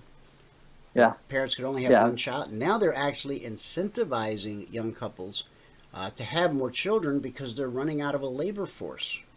They didn't think that through properly. Well, they really didn't. And now, they've got to import women because when they went to the one-child policy, boys were preferred. So then they created gendercide as well within the model. And so the girls got murdered. And so that, we'd have their one boy. It was like, anyway, that's a whole big story all by itself. And that's not just a China place. That's happened in various cultures around the world where girls were not preferred. It was gendercide. And a lot of people won't even mention that sometimes, but it's an absolute truth that was there. So all of that happened with a misunderstanding. But going back to what happened with families and development in that, I find when economics increases, family sizes actually decrease proportionally. And that because having babies on a farm back in the day created wealth for the farm, created wealth for the family. You had more farmhands, if you will, and more people contributing to the wealth of that family. And so babies were not seen as a negative economic value. They were seen as potential production value within the family in that. And but that's not always true, because my mother's family, they grew up in city and had 13 kids. A walk-up 3-bedroom apartment with 13 kids, and I don't know how they I can't even get my head around that. So, but well, my wife comes from a large family. She grew up as in the Catholic faith, and there was 9 kids, 7 girls, 2 boys, and they lived in a 4-bedroom house. Mom and Dad, of course, got a bedroom. The other 3 bedrooms were shared by 9 kids. Her father was in the military, and he passed at an early age. Such a shame. He was in the military, plus he had a side hustle. He owned a cleaning business. So he was Air Force in the daytime, and then at night, his business was to go into office buildings and clean. He was just a great guy. I never got to meet him personally. He passed before I married my wife. He was in his early 40s. But yeah, I mean the thought, and there's 2 bathrooms in the house, and of course, Mom had a bathroom in her bedroom, so those 9 kids not only had to share 3 bedrooms, they had to share 1 bathroom. Whoa! Can you imagine getting ready for school in the morning? I mean, I'm sure some of them were setting their alarm for like 4 a.m. so they could be the first one to get in there and actually have some hot water, that kind of thing. Oh my goodness! Yeah, but they did it. Yeah, but they did it. Yeah, they did, and that's the way it was. We've really come through an amazing time of the 20th century. I think that's why people struggle maybe with money in such a way, because we've all done better through the 20th century, especially in our world and stuff, and that where we don't experience that quite the same way. So we're kind of not understanding again where things are today, because quite frankly, our life is pretty good right now in comparison to what our parents came from and certainly our grandparents. So that's all there. But we've got to get back to a world in crisis right now that says, is there a way for us to do that? And we found a path through this, Dwayne. That's what our strategy is about, this little brand advantage basic package getting into our coin right now. 3,499 coins. That's going to change as the coin goes up in value. But that's what it's coming with now. That's almost about $70 in value in a beautiful coin that has lots of reasons for it to do well. Now, when he says beautiful coin, for those that are new to the world of crypto, he's not talking about like a walking Liberty dollar that you can hold in your hand. Okay? Digital currency. And if you're freaked out by the whole thought of a digital currency, please know that the US dollar is a digital currency. They just happen to print out a small portion of our money supply in the form of 1s, 5s, 10s, 20s, and $100 bills. So you can fold some up and put in your pocket. But over 80% of the United States money supply, which they don't report anymore, they used to report the money supply. It was just like other economic reports. So we've been using a digital dollar for a long time. Now, of course, Jerome Powell mentioned the other day, and I think you and I talked about this last week, that America is definitely looking to, call it what it is, and actually come out with a digital dollar.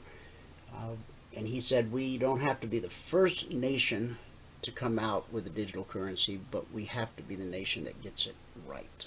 So go ahead.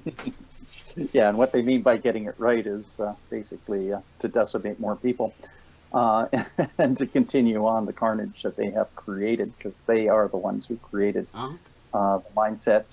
Like I enjoyed listening to one of the proponents for Bitcoin, is a guy named Max Kaiser that I like listening to.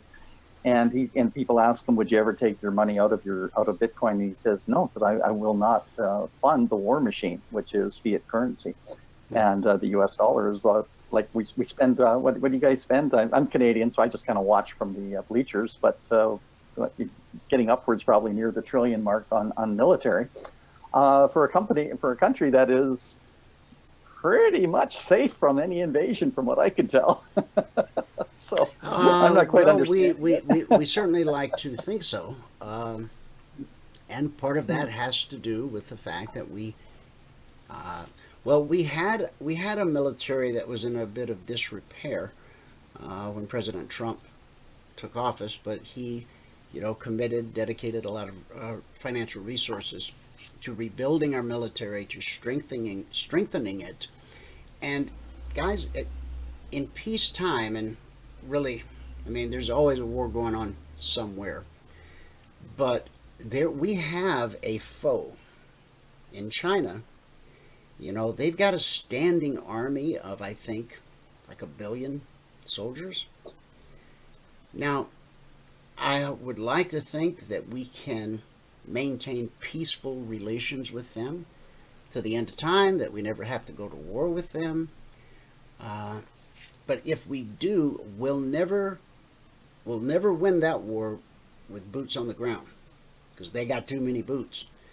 It has to be done through some other type of warfare.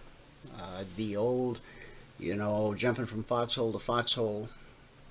Some of that still goes on, obviously, in places like Afghanistan and other places. But the big one, when the big one comes, and I don't know if that's, when Jesus comes back, Armageddon, we've all read that. I don't know. I honestly don't know. I pray that it doesn't, I know Jesus is coming back. I would love to be able to see us avoid an armed conflict with China or Russia, but we have to be prepared. We have to be ready. Well, for the low price of $1 trillion, you can be prepared. And well, now, was it Bitcoin that hit $1 trillion market cap? As a Christian, I'm kind of like, violence is pretty evil in my mind, but that's my perspective from my Christian perspective. The Old Testament is just a horror show from start to finish. Man, there's more carnage in there than, wow. Mm-hmm. Yep, and it's there, but I think Jesus came and showed us a better way. Yes. And he said, do good to your enemies, bless them. Go Pray to war for with them. Loan them money.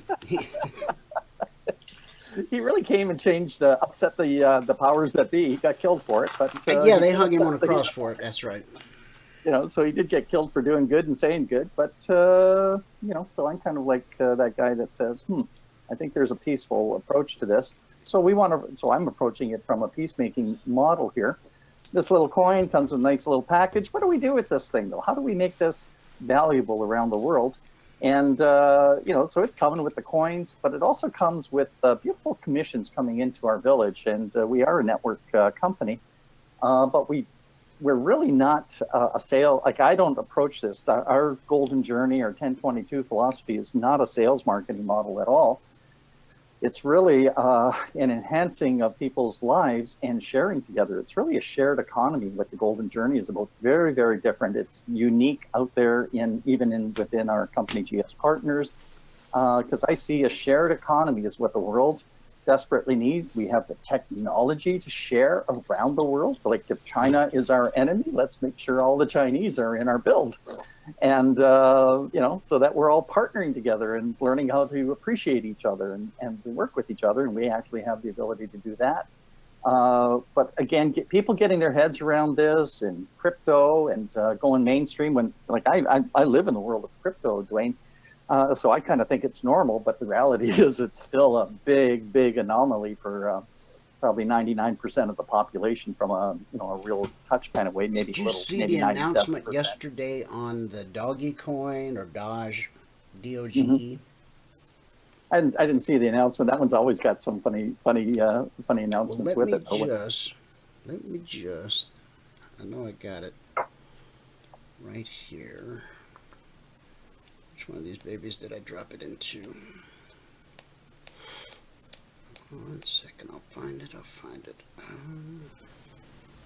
Here we go. Let me click it. All right. This is what the press release said. U.S. citizens can now purchase Dogecoin from ATMs in 45 of the United States 50 states. Wow. Famous meme crypto Dogecoin, DOGE, can now be accessed through 1,800 ATMs across the United States.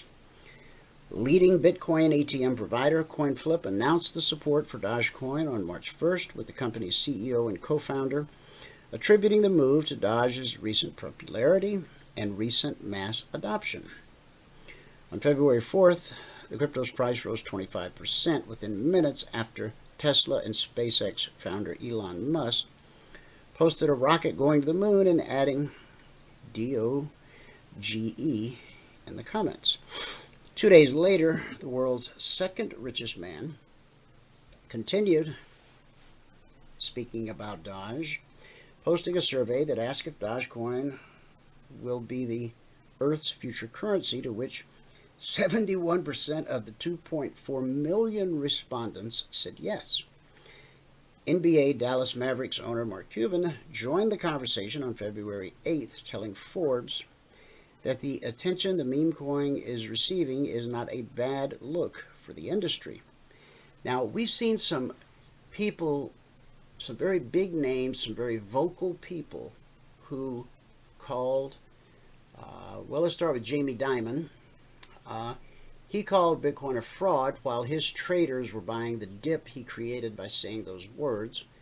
Mark Cuban has been very anti-cryptocurrency. He's now changed his tune. Warren Buffett was anti-crypto. He's changed his tune. Mr. Wonderful from Shark Tank, Kevin O'Leary, he's now put either 1 or 3, I think it was 3% of everything he owns, and he owns a lot, put it in Bitcoin. I mean, the big name naysayers are changing their tune. Not just about Bitcoin, but about cryptocurrency as an asset class. And here's what I think. I think the more and more that people go to their ATMs and see that, you know, you've got checking, savings, cryptocurrency. When they start seeing that in front of them as an option on their ATM, I mean, we're probably, I don't know what percentage of the population actually owns some cryptocurrency, but I'm going to guess it's probably less than 20%. Oh, I'd say less than 3%. Okay, all right. And so, but the more people see it, hear about it, become interested in it, their trusted financial institution that they've been banking with for 20 years, it's now an option on their ATM, on their online banking when they log in. Maybe there's even a desk, you know, in the branch. Not many people go into the branch anymore, but maybe there's a desk where the crypto person sits. This is when mass adoption really starts to take hold. FOMO, which stands for fear of missing out, okay, I don't think we've even seen FOMO hit the market. And when FOMO hits the market, when everybody fears missing out and everybody comes piling in, that's when you see these incredible moves. And the incredible move we saw like in January, February with Bitcoin, that's with, based on David's numbers, less than 3% of the population even being involved or owning any. Maybe it's a little more than that. Maybe it's a little less. I don't know. But imagine when 100% of the population starts to believe that they should own some cryptocurrency. Already, 100% of the population believes they need to own fiat currency. What happens when even 30% of the world's population believes they should own some cryptocurrency? And I think that wake-up call is coming now with people becoming more aware of this happening. So back, 3 years ago, 1 out of 10 would have even known cryptocurrency as a term. Now it's probably 9 out of 10 that at least knows the language. But again, very few people have learned it, but there's also a learning curve that goes with it. And so that's why we talk about our little package here, because we've got to get people educated in this space, because the FOMO kicks in because of why do we have fear? Because we don't understand. Anything we do that you really understand what you're doing, fear is displaced by training, experience, knowing how to use things practically, usefully. And so we want people coming in with soft landing, but also our approach here is to say, but we have a chance right now for educating people in the world of crypto, but also educating people about how to connect with each other and value each other in a life-enhancing way through crypto. So we're doing both of those. So we've got the best happening right now. The technology is here. It's the people's money, and crypto is people's money. We created it. And we need a way to connect people. And so it's so important. And the strength of what we're doing in our community, the stronger we are as a community, the stronger our values are with even our coins. Our coin, G999 coin, which is, I call it a baby coin, brand new on the market, if you will. It's currently trading at 0.016, so that's a little over a penny and a half. Last week it bumped up, or the week before bumped up over 2 cents. So you might think, well, gee, go back a month, it was trading at half a penny. When it jumped up to 2 pennies, okay, that turned $100 into $400. It turned $1,000 into $4,000. It turned $100,000 into $400,000. Despise not humble beginnings. Well, that's where Bitcoin started 10 years ago. So yeah, we talked about it on this radio program at 12 cents. We should have been buying it instead of talking about it, but hey, hindsight's a perfect Well, that's science. just it. We saw this new shiny toy and didn't know what to do with it. Now we do. We know there are some real possibilities here. So we're saying, hey, come on in. You don't know about it, great, come and learn with us. You do know about it, great, come and work with us in that to enhance other people's lives that are coming in. So there's no reason not to be in this part of it in that. I think the challenge out there still is people still hear investment models and all of that rather than life-enhancing models, the way we're approaching it in that. So we want to get there.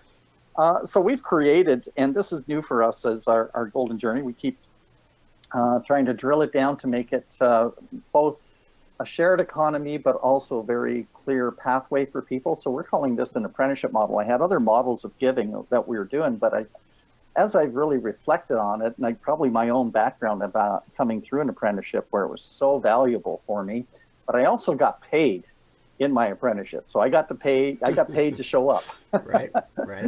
Green as grass, all of that kind of stuff, and didn't know the end of a screwdriver almost at that, which end to use. I'm a little better than that, but not much.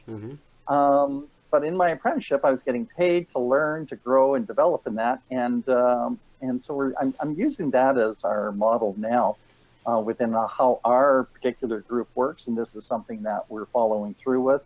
We actually have a patronage model also in here where those that would say, hey, I would like to get involved in that to make sure that this carries on.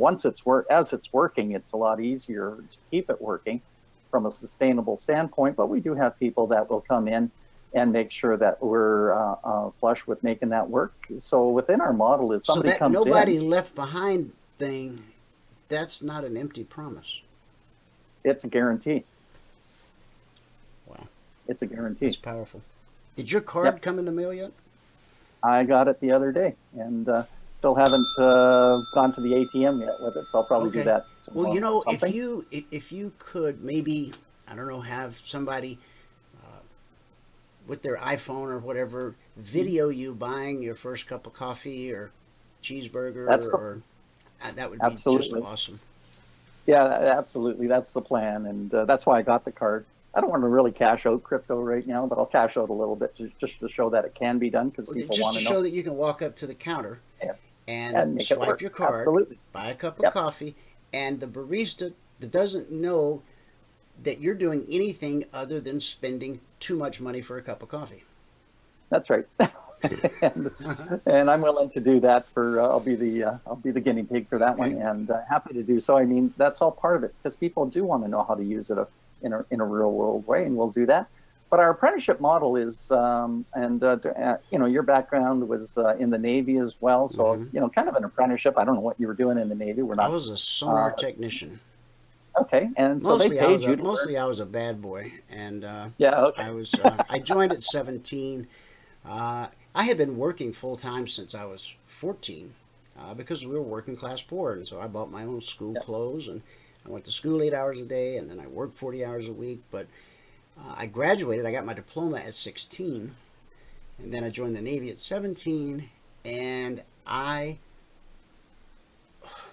despite the fact that I had been working and providing for myself for all that time, I was not emotionally mature enough to rise to the occasion. Because I did well on the ASVAB, I had an opportunity to go to the academy, to the Naval Academy. I could have gone in as an officer as opposed to an enlisted man.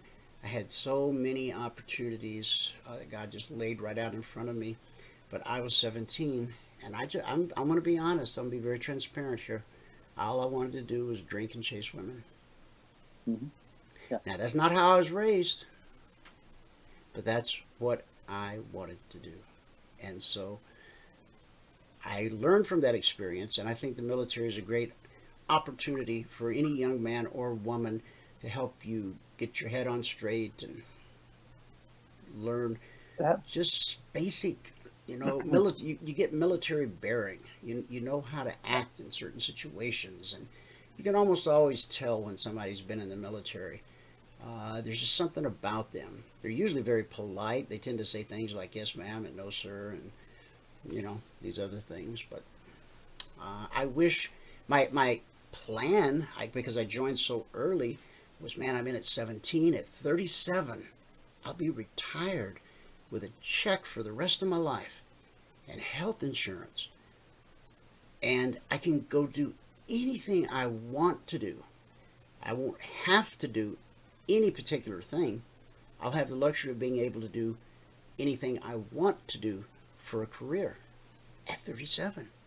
That was my goal going in, but then turns out I was a rebel without a clue, and I had authority issues, dealing with authority, and so anyway, it was what it was, and we are the sum total of everything that's happened to us throughout our life. So anyone out there that has a grandson or daughter, or even a son or daughter that's approaching that age, I think college is important, and by going to college they can enter as an officer.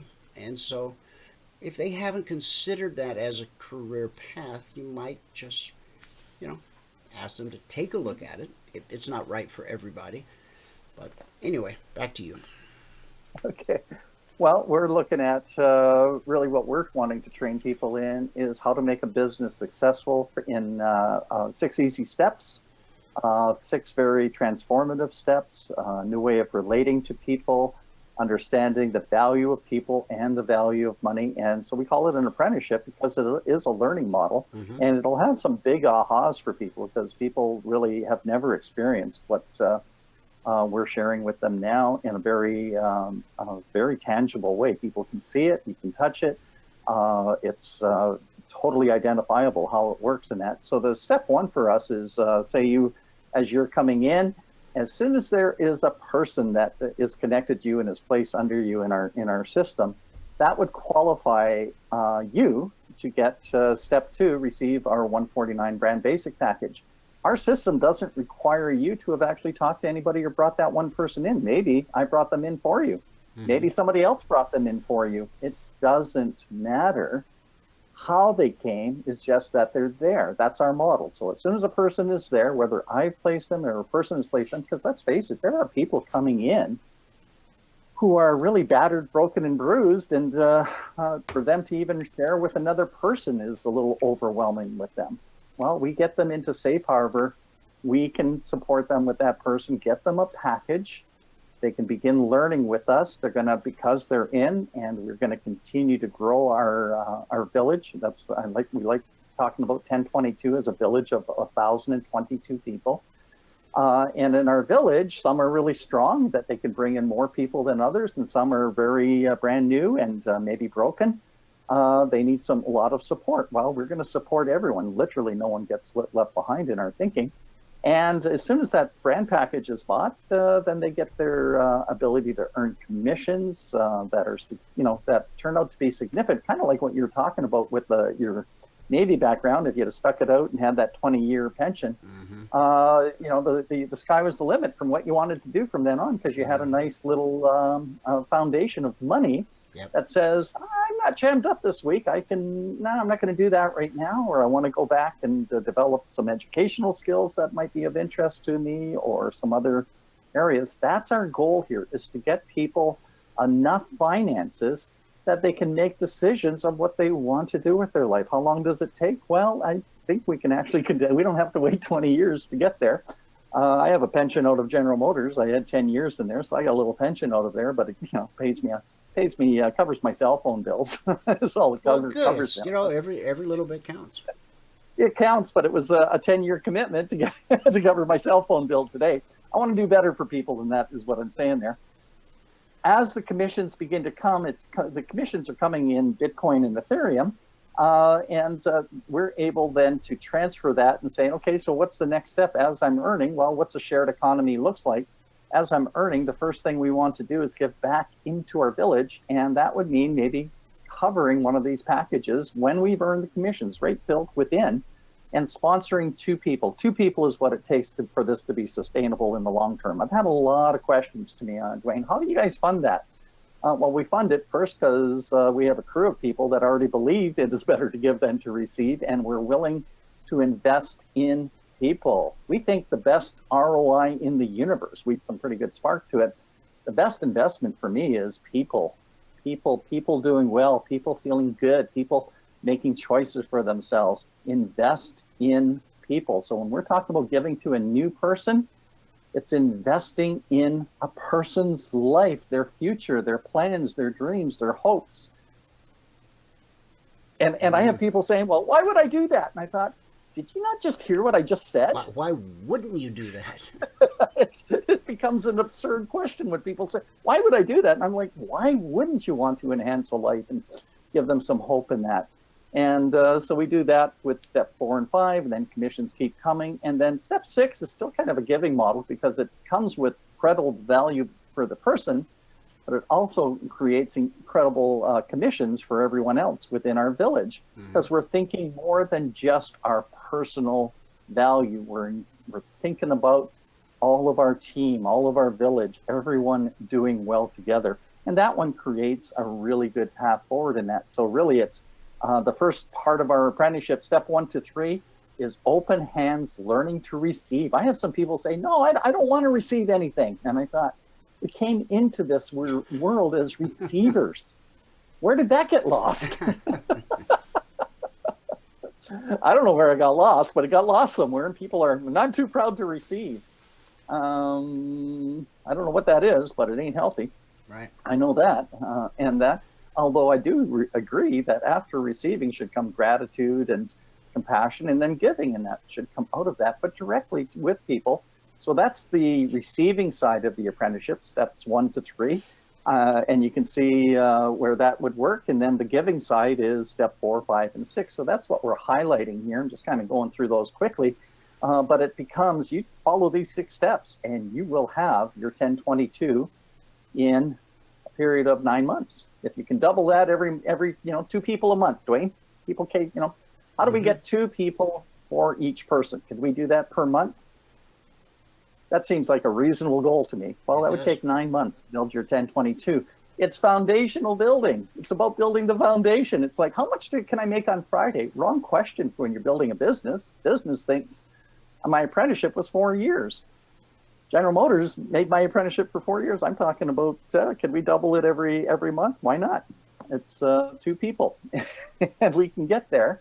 The commissions are there. That's not a huge amount of commissions on the 149 with a full 1022 build, but it's $7,000 on and what did the person put in? They started off with just receiving and then put in a couple of packages for people. The rest is theirs to do as they please. After that, when they get the 99 package, that actually turns into about 50K. Same people though, you're done. The whole point is getting done within the year. A 9-month, 12-month kind of journey of getting your 1022 done. And then you have a nice little, play of around 50K a year coming in. It's actually going to be significantly more than that the way our system is developing it. But let's leave it at that for right now. 7K is great.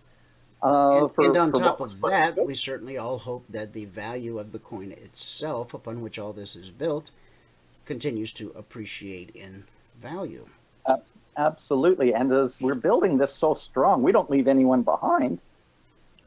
What happens in network marketing is they do it more. They don't do it from a business building model. They do it from a direct sales model. So they don't care. Hey, I got a sale out of you. If you do good, great. If you don't, so what? And they just carry on and leave them behind. That's not what we're doing, because our coin does better when everybody does better. Mm-hmm. Like if the coin, like we're not just getting paid, and we're getting paid in an appreciating asset of Bitcoin or Ethereum. We're getting a coin that's going to, has tremendous value. But if we don't strengthen our community, we're hurting ourselves even on our own coin. It makes no sense to me to leave people behind, because everyone is an asset, increasing the value of what we're bringing to our world. That's what we're looking for here. So I get a little wired about this to say a simple thing like this, 6 easy steps. You change how many lives you got. But every one of us is impacting 1,022 people directly that we're benefiting from, plus on top of that, to get there, obviously. Wow, that's world changing. That's what we're offering to people. It is world changing. And as you were saying that, this popped up in my news feed. Citigroup's Global Perspective and Solutions team just released a 108-page report, Bitcoin at the Tipping Point. The report explains that the biggest change with Bitcoin is the shift from it being primarily a retail-focused endeavor to something that looks attractive for institutional investors. The firm attributes the change to specific enhancements to exchanges, trading, data, and custody services that are increasing and being revamped to accommodate the requirements of institutional investors. And off to the side here, it does say that the Kevin O'Leary figure I was looking for earlier, 3% of everything Kevin O'Leary owns, he's now put in Bitcoin. Highlighting in this report the advantage of Bitcoin in global payments, including its decentralized design, lack of foreign exchange exposure, fast and potentially cheaper money movement, secure payment channels, traceability. The report also explains that Bitcoin has seen 3 different stages of focus so far: technological oddity, censorship-resistant money, and digital gold. It further predicts that we will soon see a 4th stage of focus as Bitcoin transitions to becoming an international trade currency. This would take advantage of Bitcoin's decentralized and borderless design, its lack of foreign exchange exposure, its speed and cost advantage in moving money, the security of its payments, and traceability. And this goes on and on. It's a 108-page report. So you can Google it up, guys, or just go to bitcoin.com or connect to bitcoin.com in Telegram. And when I say it popped up in my news feed, it's the last article that they published here just a few minutes ago. So back to you, David. So we're looking to. I just wanted to show people that we're not hyping something that could happen. I mean, this report clearly tells us that it is happening. It's not a woulda, coulda, shoulda, maybe. It's happening right now. Go ahead. Yep. So what we have, though, is, we have the big names doing it, institutional monies coming in. You had people that were supportive of the project for, a decade already, saw where it was going, and now it's here, so people can see it better because, everything had to grow and develop, of course. But I don't hear anybody out there, Dwayne, anyone, and people I love and follow and take to really trust the way they're expressing themselves and all of that. Not one of them have I heard of learning how to, all they can do is tell people, go and get that, but they don't know how to connect it to people. We're in an industry, in a business model that allows us to say, we can connect people, and yet many in the business model would say, no, we're going to keep them disconnected and just do direct sales. And it was like, come on, stop it. Let's connect people. Let's create our village so that a year from now, we're not doing this business. We're doing our passion point, whatever that may be. I probably will carry on to do this for quite a while because it enhances so many people's lives in such a simple way. That's kind of my passion point, to say, if I can release people into who they are and finance who they are, I feel really good about that. I don't know what their passion point is. They may not even have considered it because they're so busy chasing money or trying to survive. What if we free them up and say, what is our world? If you can take a person and put them in a position where they're no longer broke. Now, again, folks, think about that question I asked at the beginning of our discussion. How many in this audience, you don't need to answer, have ever been truly broke? And how many have never been truly broke? Maybe didn't have any money in your pocket, but you weren't truly broke. 80% of the world's population is broke. I mean, they don't have any coins on a dish in a tray. They don't have coins in a dish next to their bed or their night table. They don't have a piggy bank. They don't maybe know where the next meal's. 80% of the world is broke. Now, if we can do something to change the lives of even one person, oh, that's powerful. But what if we can affect change in the lives of thousands, hundreds of thousands, millions of people, so that they don't have to be broke? It's not even about being, it's more than about not being broke. It's not being controlled anymore. Yeah. Yeah. Broke people are easy to control and manipulate. Oh, yeah. You can get them to do anything. You can get them to be cannon fodder in a war. Mm-hmm. They don't have any choice. Okay, my dad was that guy. My dad was raised in, absolute poverty, couldn't go to school, no boots, that kind of stuff and all of that. And he went to join the military at a young age like yourself and ended up in the Korean War because he was dirt broke. And everyone, his patriotism and all of that, I get it. But at the same time, if he had financial options that were available to him outside of the military, I'm not sure if he'd have joined the military. He was choosing something that had a path forward that gave him some money to spend. It was travel associated with that, but he ended up in the Korean War, so it wasn't like it was all sunshine and lollipops. Yeah, you weren't going to a school social. It wasn't a party. But would he have done it if he wasn't broke? I don't know. And I don't, my dad's passed away. I don't even know if he would know how to answer that question, reflecting on it. But that's what happened. Broke people break people. That's what they do. And they're just, it's really destructive for it. If I'm worried about China, let's make sure everybody in China is doing well. Then the government can't get them to join their military and have a standing army and all of that because they're financially fine. Yeah. That's the greatest protection on earth, is to make sure everybody's doing well, financially well. And this is where abundance comes into.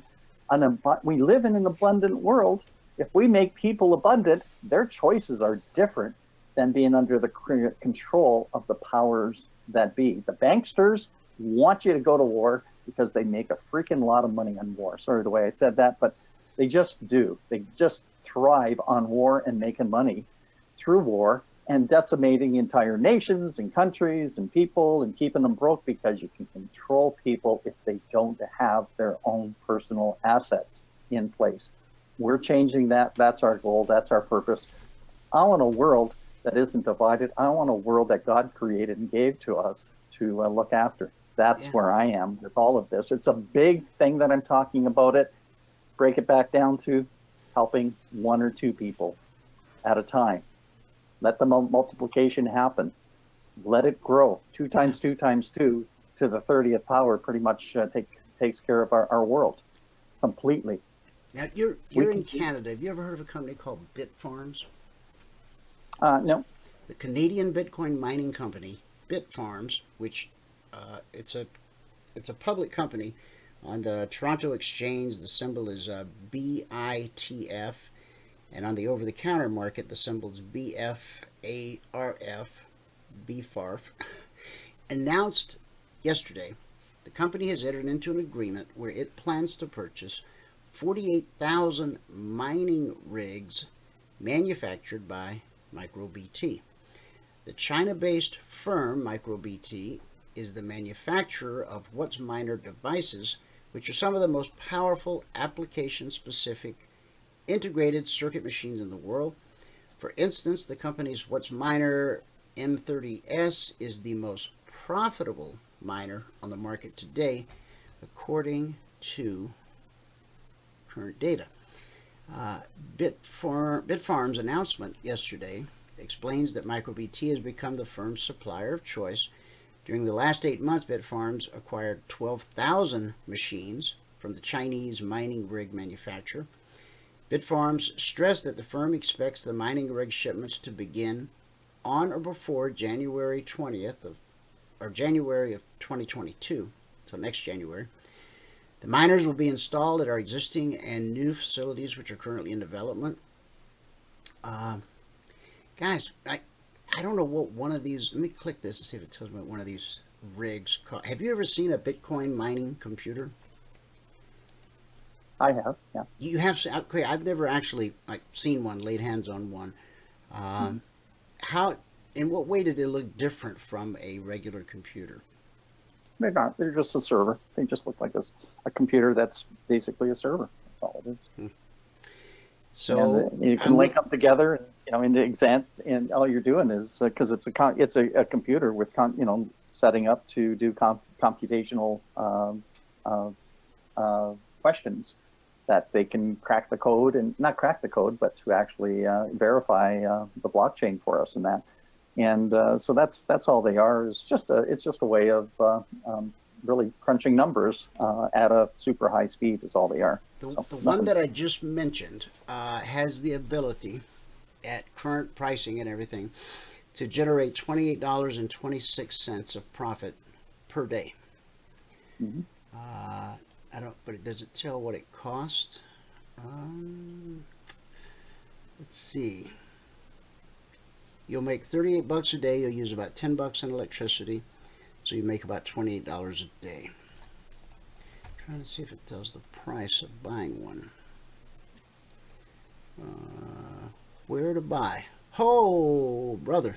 Well, they're not cheap, let me tell you. Want to just take a guess? I would say probably 10K. Okay, the WhatsMiner we're just talking about, 13,000. So to recoup your investment would take 459 days. Yeah. And so people will do that, and I'm saying, hey, I can get better ROI of investing in people than that. So yeah. So some people may not understand what the whole mining thing's about, but we'll save that for another show. Or, you know what? When you become a part of GS Partners, the Golden Journey, when you get that basic package, you have access to what's the academy called? It's our Blockchain Academy. The Blockchain Academy, that's right. Yeah. Where it's a series of videos that really, kind of from the ground up explains to you what a blockchain is, how it functions, and then of course it gets you into, what a cryptocurrency is and how it works on the blockchain. And that's just one of the things that you receive when you become the basic member. And that's our goal here is getting everybody informed, begin to create a financial stability under themselves. So as this crisis unfolds, we have a true solution for people. We are totally risk-free coming in, free registration, get a person, and we give people away all the time. So we're, somebody asked me, well, does that make people lazy? I said, I don't know. It just seems... Well, I do want to say this, guys. If you can afford your own package, please pay for your own package and let that community wallet be there for the people who truly can't afford the basic package. Yeah, and we're also cognizant of the fact that a lot of people don't know how to get Bitcoin or Ethereum, so we want to make sure that we make that an easy landing for them as well so they can get in that way. But I'm not, I'm actually like, yeah, you can pay your own way. I get it. But I don't mind people coming and receiving, and obviously they can pay, they can pay it forward quicker if they're able to do that. That's great and all of that. But Like, we literally have zero barrier for anybody coming in. You know, guys, have you ever heard an offer like this before? You can come in for free. If you can't afford to participate, the community will basically fund you. And again, I'm asking, and you know what, I don't even need to say that to this audience, because I know that we all share a common set of values and a common faith, and so I know nobody in this audience is going to, you know, but I mean, think about it. A business where you can come in at no cost. If you can't afford the most basic entrance to start building your business, the community will fund that for you, you know, with the understanding that as you grow, then of course you're going to kick some back into that community wallet to help other new people just like you. I mean, like I said, I'm no teenager. I've been around the block a few times. I've never seen any such kind of an opportunity in any business, industry, field, endeavor. Not nowhere, not no way, not no how. Well, we're having a heck of a lot of fun doing it, Wayne. It is a pleasure to be able to give and to receive. Like the receiving never stops from us. Like, we receive commissions all the time from people within our system. That isn't an earned thing. That is a privilege that we have created a village that I get to earn for the rest of my life from the people in my 1022. And if that makes me arrogant, there's something really wrong with me, because it should make me the most grateful person on earth. I get paid through 100-year-old grandmothers out of Uganda. You know, come on, seriously. I'm going to get an ego boost out of that. You know, and yet that's exactly what our system has created. We can do it for a 100-year-old grandmother. We can do it for anybody in the world. It is our He's not privilege exploiting her because she gets paid first. Absolutely. Absolutely. It's just, take that, Bill it's Gates. just fun. It's the funnest thing ever. So we'll leave it at that for today. But okay, well, you know what? Let's talk about the elephant in the room just real quick before you go. The World Bets contest that we talked about last week, and on Friday I had all the G999 trade leaders on the show, because I know there was a big push over the weekend for everybody to vote. And then along comes March 1st, and a rule that got pulled out of the air from somewhere, a coin with, I don't know, 97 votes or something was announced the winner. Yeah. What a scam. There's lots. Yeah, well, you know, there's moving targets all the way around there, and I just move on from that. It was a disappointment. It affected even the value of our coin, because emotionally driven stuff happens. Now, Reality guys, is, it wasn't fair, but so what? We are running a legitimate contest. It's called the CFRN Coin of the Week contest. And so in Telegram, you can simply go to, or from your browser, you can go to t.me/coinvote, or in Telegram, you can just search CFRN Coin of the Week. It's a public channel. You come in, you cast your vote just the same way you did on World Bets. However, this is going to be a legitimate, transparent competition. Okay, voting will end each Friday at 12 noon Eastern. That will give our admins time to tabulate the votes for that week. At 1 p.m. Eastern on this show each Friday, we'll announce that week's winner, and then we will publish a spreadsheet that shows every vote for every coin. And once that announcement is made every Friday at 1 p.m. Eastern on this radio program, then voting will commence for the next week. Now, the strongest cryptos out there are the ones that have the strongest and the most passionate communities behind them. Now, in this contest gone wrong, it's obvious G999 was the winner. I think PWC was second, and EFIN, I believe, was third. The one they announced as a winner, nobody ever even heard of. So, you know, please don't let the shame or embarrassment that you got caught up in that scandalous thing with World Bets, don't let that prevent you from coming over to the CFRN Coin of the Week Telegram channel. And a couple times a day, cast your vote for your favorite crypto. It might not be G999. That's okay. Whichever one that you are most personally passionate about.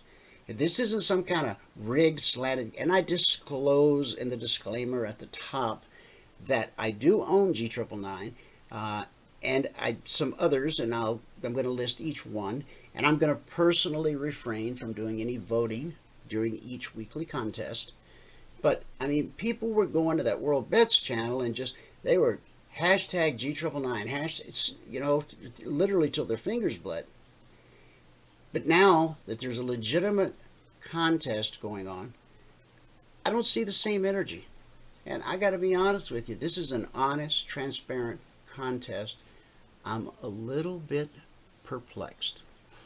I've tweeted it out. The contest is open to there's thousands of different cryptos out there. Everybody is welcome to come and vote for their favorite coin and tell your community about it and have them come and vote. You know, let's have a real contest with a real winner. Now, what's the my wife asked me yesterday, goes, so what do they win? Well, they win the knowledge that their crypto has the strongest community behind it of all that voted. Obviously, Bitcoin has the strongest community, leader of the pack. Ethereum, second most passionate community. Okay, and G999 is way down on the list, but you know, the more awareness, the more mass adoption, the more the price climbs. So again, in Telegram, just search CFRN Coin of the Week. Cast your vote. All right. So David, I guess it's time for you to sign off. Okay, well, that was fun today. Is there anything else Dwayne? you want to... Oh, can you pop up that screen that shows people how to get to the Zoom room? I'll put the Zoom room in the Telegram channel. Let me get there. Just give me a second. In fact, I'm gonna grab the Zoom room link and I'm gonna put it in the chat box here. Let me find it. I know I got it. Here we go. And I'm just getting out of my Copy link. Okay, chat. Learn more about the Golden Journey and yes. G999 here. Send. Okay, guys, I just sent that out to everybody that's here. I will also send it to everyone in YouTube, and I'll put it in our discussion group on Telegram. And just highlighting, we've had some beautiful people coming through this week from the channel and getting enrolled and registered and set up. And they're certainly loving the advantages that we're bringing to this. And so we're starting to see some really good traction happening with that. And so that's been very, very fun. In fact, I think I enrolled, I was in the Zoom the other day, and a few people came through from CFRN, so we were able to get them registered into your team and get that rolling. And they're really getting the value of, really, we can do this. I have friends like one fellow came in, I have friends he was from Kenya, but he lived in California. He says, I can do this with my friends in Kenya, and we can make all of this happen. He said, yep. And I said, we use a village model. And he says, well, that works really well there. They really get the value of working in a village and, togetherness and all of that. Right. So we're seeing some really great responses now from people coming in from various walks of experience, listening to the show, and, tipping their toe in the water and saying, hey, this is truly is what we said it was. Just absolutely risk-free, come and enjoy, and let's enhance our lives together. So it is working. It's good. And that's a beautiful thing. Thank you so much, David. We always look forward to it, and I know I'll see you Saturday morning in the meeting if you're there. I'll probably talk to you out on the internet Okay. between now and then. And of course, we'll see you back here next Wednesday at 1 p.m. Eastern. Okay, great chat. All Okay, right, brother. take care. Bye now. Okay, guys, we're going to jump right back into our regularly scheduled programming. See where the markets are. That window of opportunity that we drew before we went to talk to David, look what happened. We sliced. We retraced. We continued in the direction of the slice. And where are we? Back at this bullish cross, which we expect to be good support until proven otherwise. We came down and we touched it this morning, and we bounced from 38, well, what's the low? Oh, make it math simple, 38.35. 38.35 to 38.65. That's 30 points, $50 a point, $1,500 per contract traded. And that created another trigger. Remember, on the CTA, we had 1 trigger, 2 trigger, 3 trigger, 4. When price drops to a zone, we expect it to be good support until proven otherwise. So, see how we hit the zone here? The zone is 38.46/47, and we bounced to 53. So from 47 to 53, that's 6 points, $50 a point.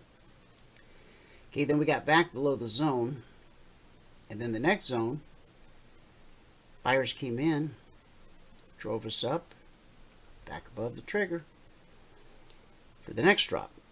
Okay, and so we hit the zone again, and look at the bounce.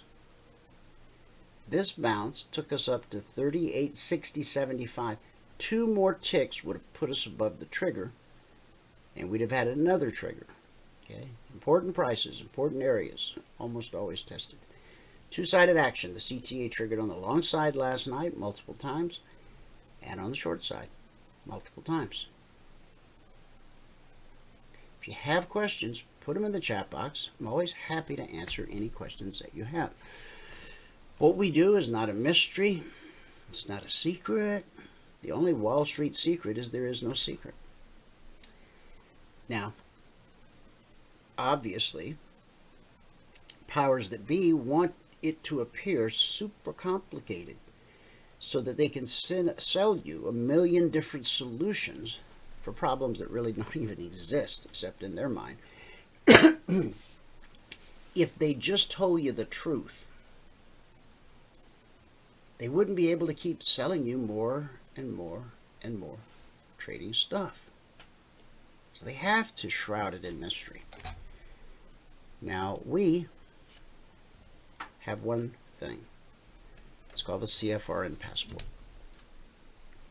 It is our all-access pass to everything we do, everything we've ever done, and everything we will do. Live training room every day.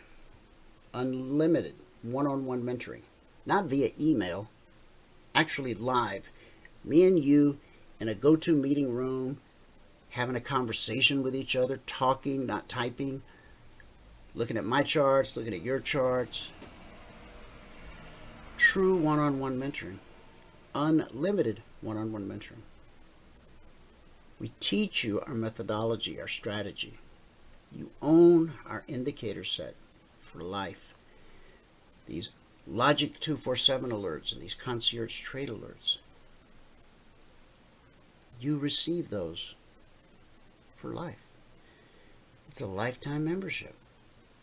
9 out of 10 new traders fail because they don't have anyone to teach them. If you wanted to become an auto mechanic, obviously you need somebody to teach you how to do it. If you want to become a brain surgeon, you're going to need somebody to teach you how to do it. If you want to become a pastry chef, by golly, you're going to need somebody to teach you how to do it. But because trading has such a low barrier to entry, I mean, for $3,020, $3,000 opens your account, $20 gets you some business cards that says my name trader, right? $3,000, you're in business. Brain surgeon, oh my gosh, you got to go to school for over a decade. And that costs lots and lots and lots and lots of money, right? If you want to be a pilot, you got to go to pilot school. Got to pay somebody to teach you how to fly the airplane. Trading is no different. It is a profession. It is a business. So you can stumble around, or you can find someone to teach you.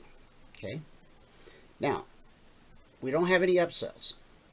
So if you go to buy your passport at this address, eminifuturestrading.com, as you're checking out, you're not going to get one of those pop-up windows that says, special bonus today, blah, blah, blah, blah. Just click here to add this. And it's such an insult to your intelligence, but how many times have you were like, oh, okay. So you click and you add that bonus to your shopping cart. Now I can check out. Oh no, not yet. Another screen pops up with another upsell and another and another and another. And, right? Now, some vendors are much more clever. You know, they let you just check out initially. But then the first time you have an issue, a problem or something, you need help. You submit a support ticket. You don't get a live meeting with somebody.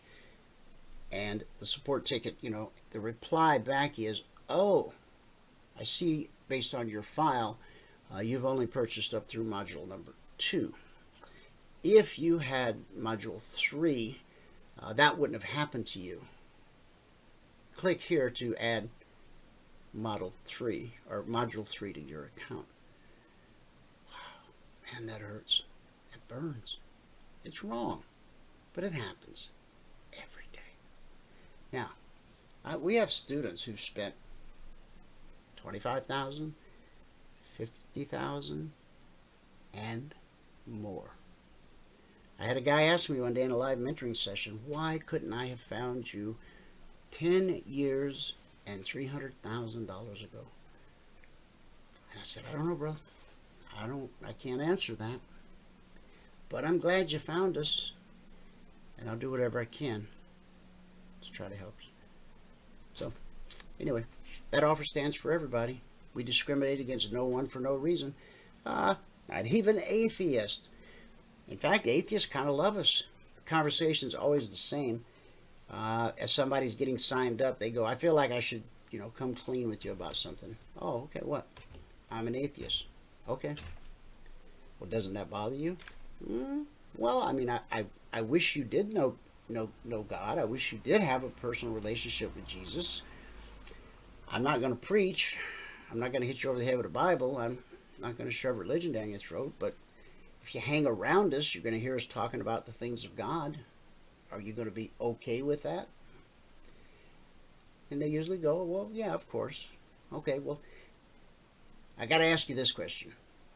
Since you don't believe, of all the places you could go to learn how to trade, why would you pick us? The answer is almost always the same. Well, I don't believe what you believe, but when I listen to you, I can hear in your voice that you really do believe it. And because of that, even though I don't believe what you believe, I do believe that I can trust you. Okay. However God brings them into the kingdom, however God sees fit, whatever works, hey, I'm okay with that. And we don't then spring into action, you know, trying to get them to recite the sinner's prayer. Now, we would love to see everyone come into a personal relationship with Jesus Christ, and we're going to try to conduct ourselves and our business and live our lives in front of you in such a way that you'll at some point go, man, I want what those guys have. That inner peace that they seem to have. That satisfaction that they seem to get from life. I want that. And so then they ask, and then, you know, we can have that conversation if that's where it leads. So anyway, everything we offer, it's $5,000. To be exact, it's $49.97. That includes tax and shipping. I love it, you know, when you buy stuff over the internet, a digital product, you know, and it's one of the big things is, you know, free shipping. Okay. Or this is when it really gets me. It's some kind of digital product. Only 10 copies left, and there's a little counter, and all of a sudden it clicks over to 9. And then a couple more minutes go by, you stare at the screen, and then it goes to 7. You reload the page, and it starts at 10 again, and then clicks down to 9. Wow. Really? Anyway, I don't have to tell you. You know what goes on. Okay, so we looked at the S&P pretty well. Last night, CTA on the Dow.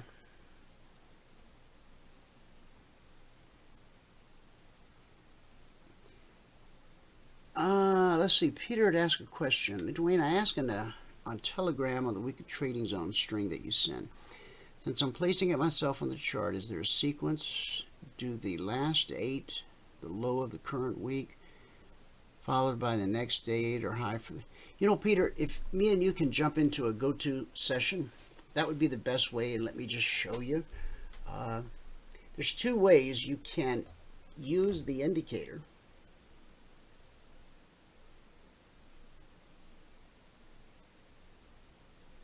to copy and paste that string of numbers, and it will automatically draw the lines. Or you can do it the way I do, like that, wherever I drop a horizontal line. It's a weekly trading zone. Okay, and so on Sunday nights when I create the new zones, I just like push them around into the new position once I figure them out. Okay, so on the Dow, price just came down to what? Weekly trading zone. The ones in yellow are the previous week. Okay, the ones in gray are this week. So what's the next high probability move? Well, down to support. Once we get to support, oh yeah, my scroll button's not working.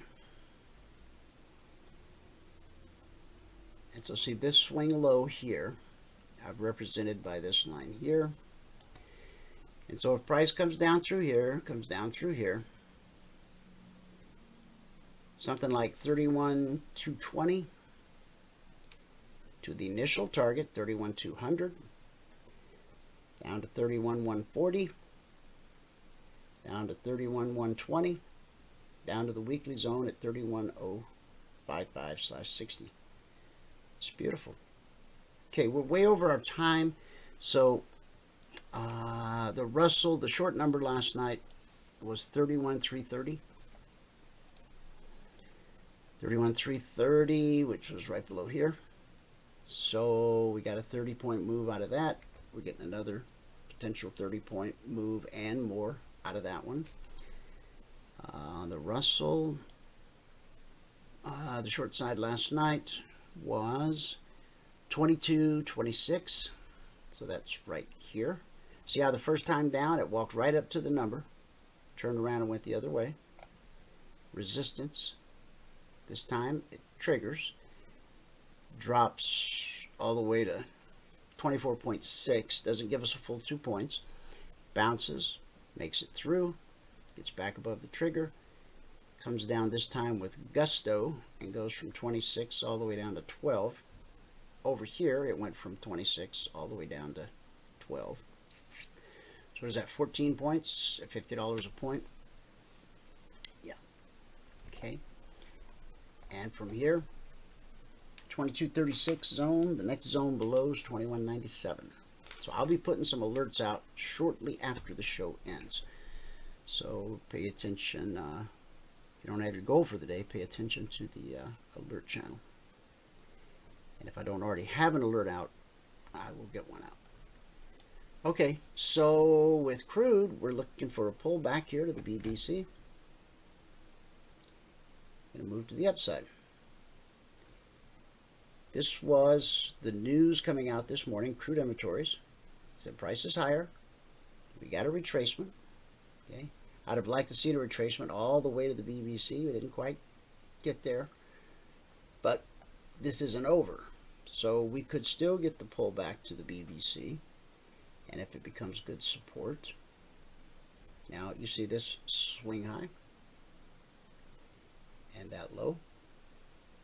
Is that coincidence? Or does that have something to do with the very fabric that God wove into the creation of the universe? Deep subject. CTA last night for crude was 60.25. So from 60.25 to 61.25 is $1,000. If we make it up to 62.25, that's $2,000 per contract traded. Okay, next on the list, the NQ. CTA last night for the NQ was to be short 13024.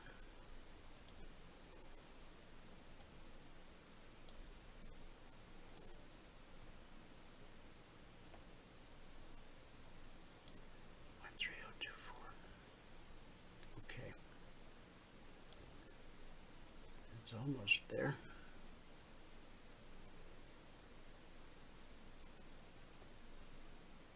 Come on. All right, let's close that and get it. The swing high of this candle is 13052. Now the number to get short's 13024. Okay, so you can't see it behind the step line, but this spiked way above it. So the first move down from 13024 took us down to 13088.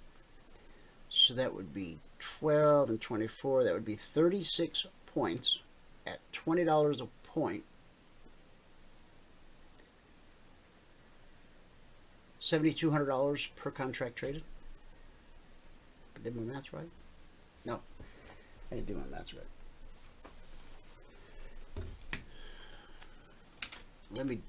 Let me stop doing public math and embarrassing.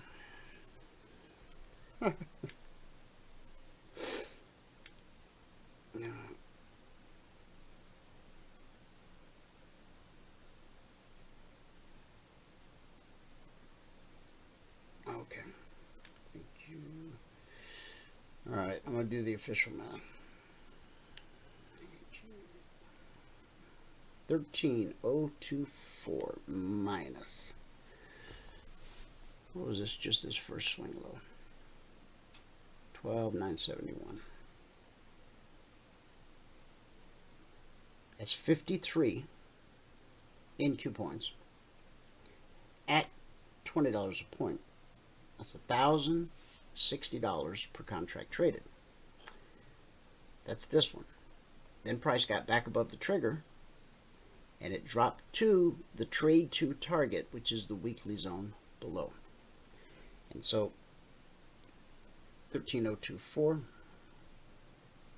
minus the weekly trading zone 12,886. That's 138 NQ points at $20 a point, $2,760 per contract traded from here to the trade to target. We expect the zone to be good support, and it was. We caught a bounce, red and falling. We expect that to be good resistance until proven otherwise. It was.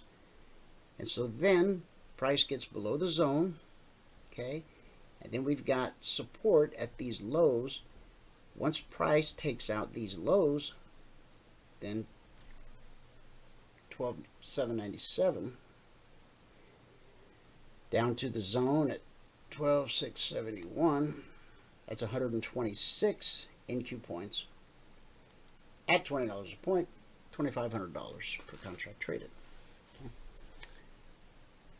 And we never got an exit signal yet. Now the step line, you see how on the way down the step lines on the left side are red and falling?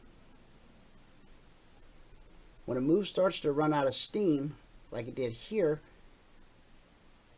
the step line crosses to the right side. On a short, starts out on the left. Once it crosses to the right, what you're looking for is the first green candle that closes above the step line after it's crossed over That is the exit signal. Okay. All right. And so what do we got? One last market, gold.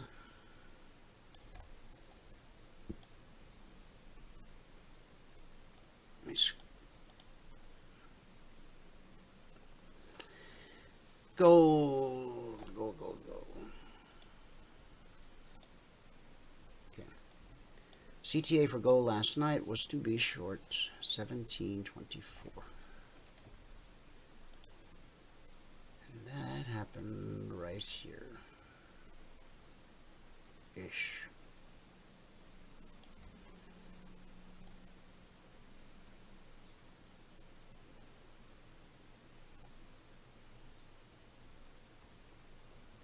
Okay, so 1724. That's right, I can't scroll. So the CTA was to sell 1724. Okay.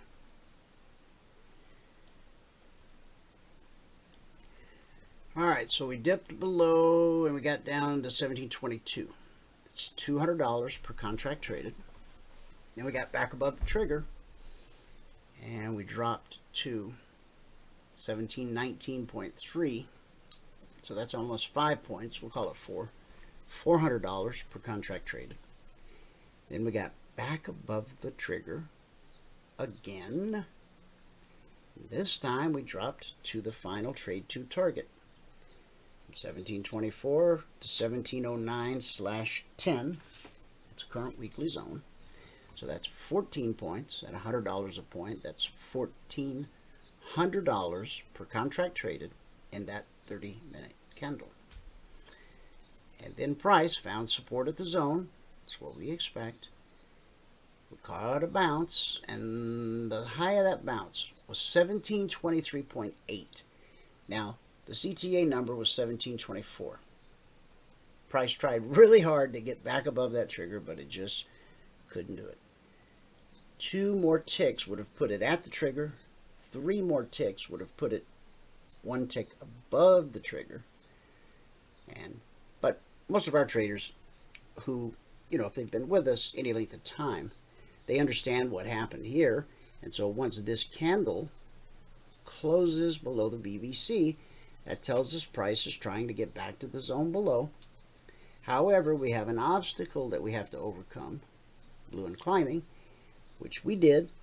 Okay, so if price continues up here and finds resistance at the step line and then starts printing a red candle, that'll probably be one of the alerts I put out. It'll be a window of opportunity down to the zone. Could be something like 1712 to 1710. Now, if it's only got a 2-point profit target, you cannot risk more than 2 points. And we teach you how to do that in the one-on-one mentoring sessions. Market structure, 3-step process, maximum risk on alerts, $300 per contract per trade, less when possible. Okay? And I'll teach you that the first time you and I have a one-on-one session. All right. It is time now for a good word for the day.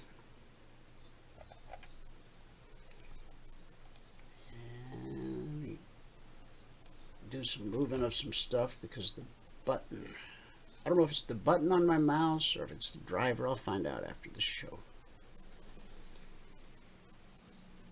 Now, yesterday we talked about keep persevering, about running the race with perseverance. The race marked out for us. We talked about the baby giraffes. Remember that?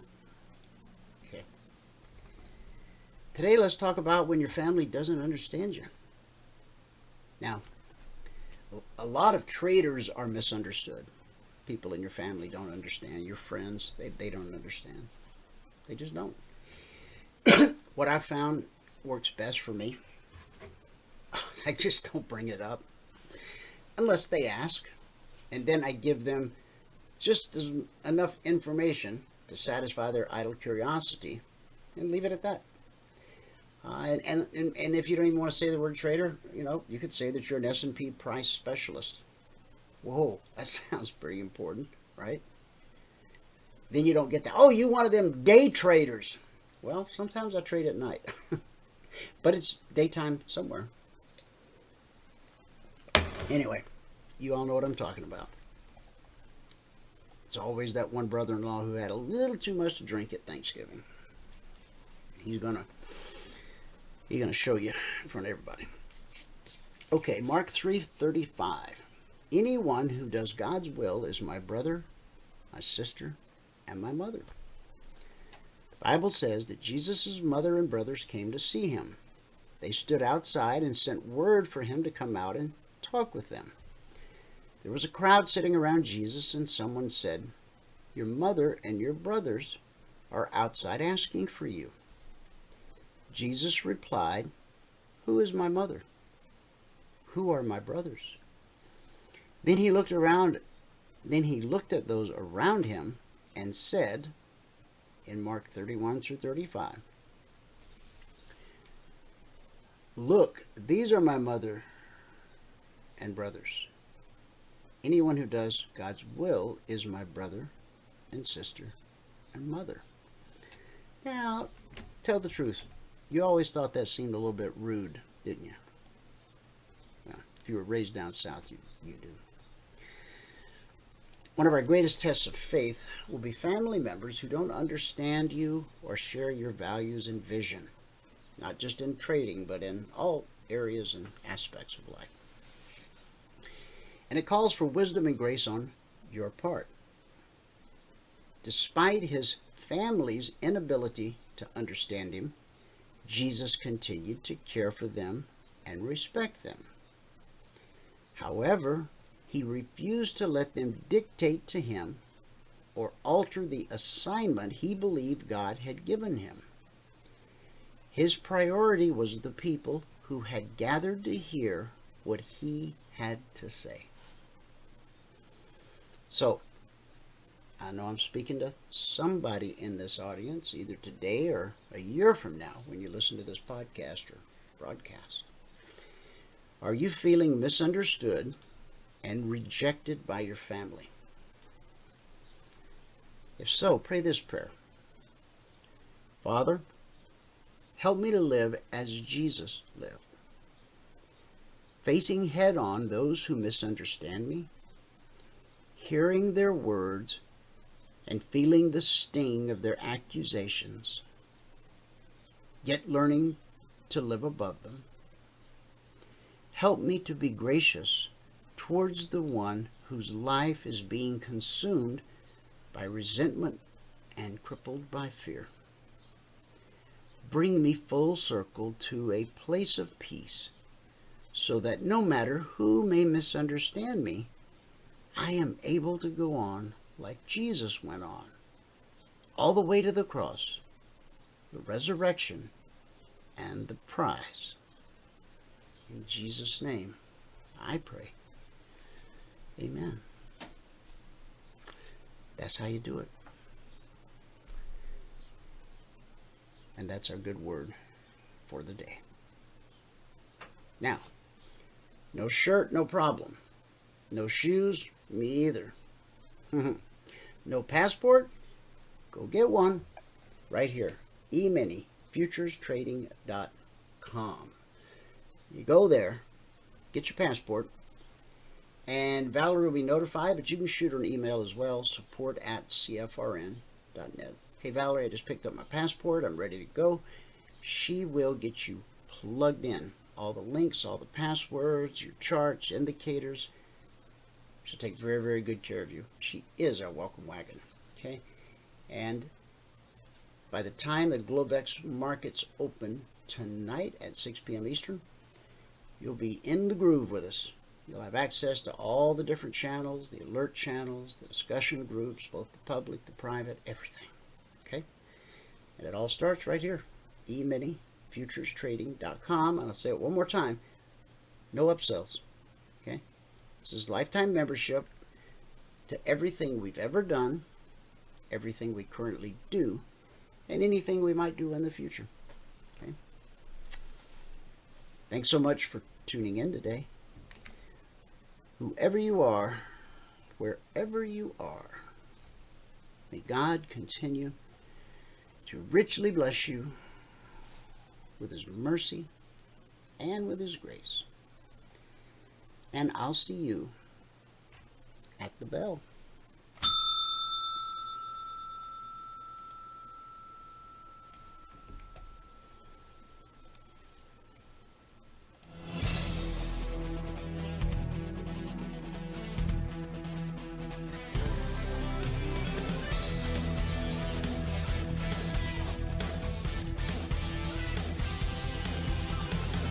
Remember this, there is no greater return on investment than to see a human life changed and given hope.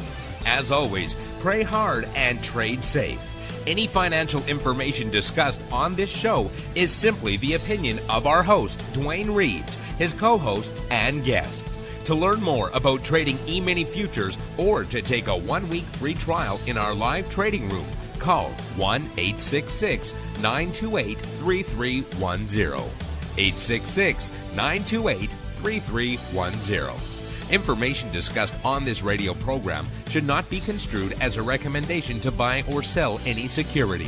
Always do your own due diligence and consult with a licensed securities broker or financial planner before making any investment decision.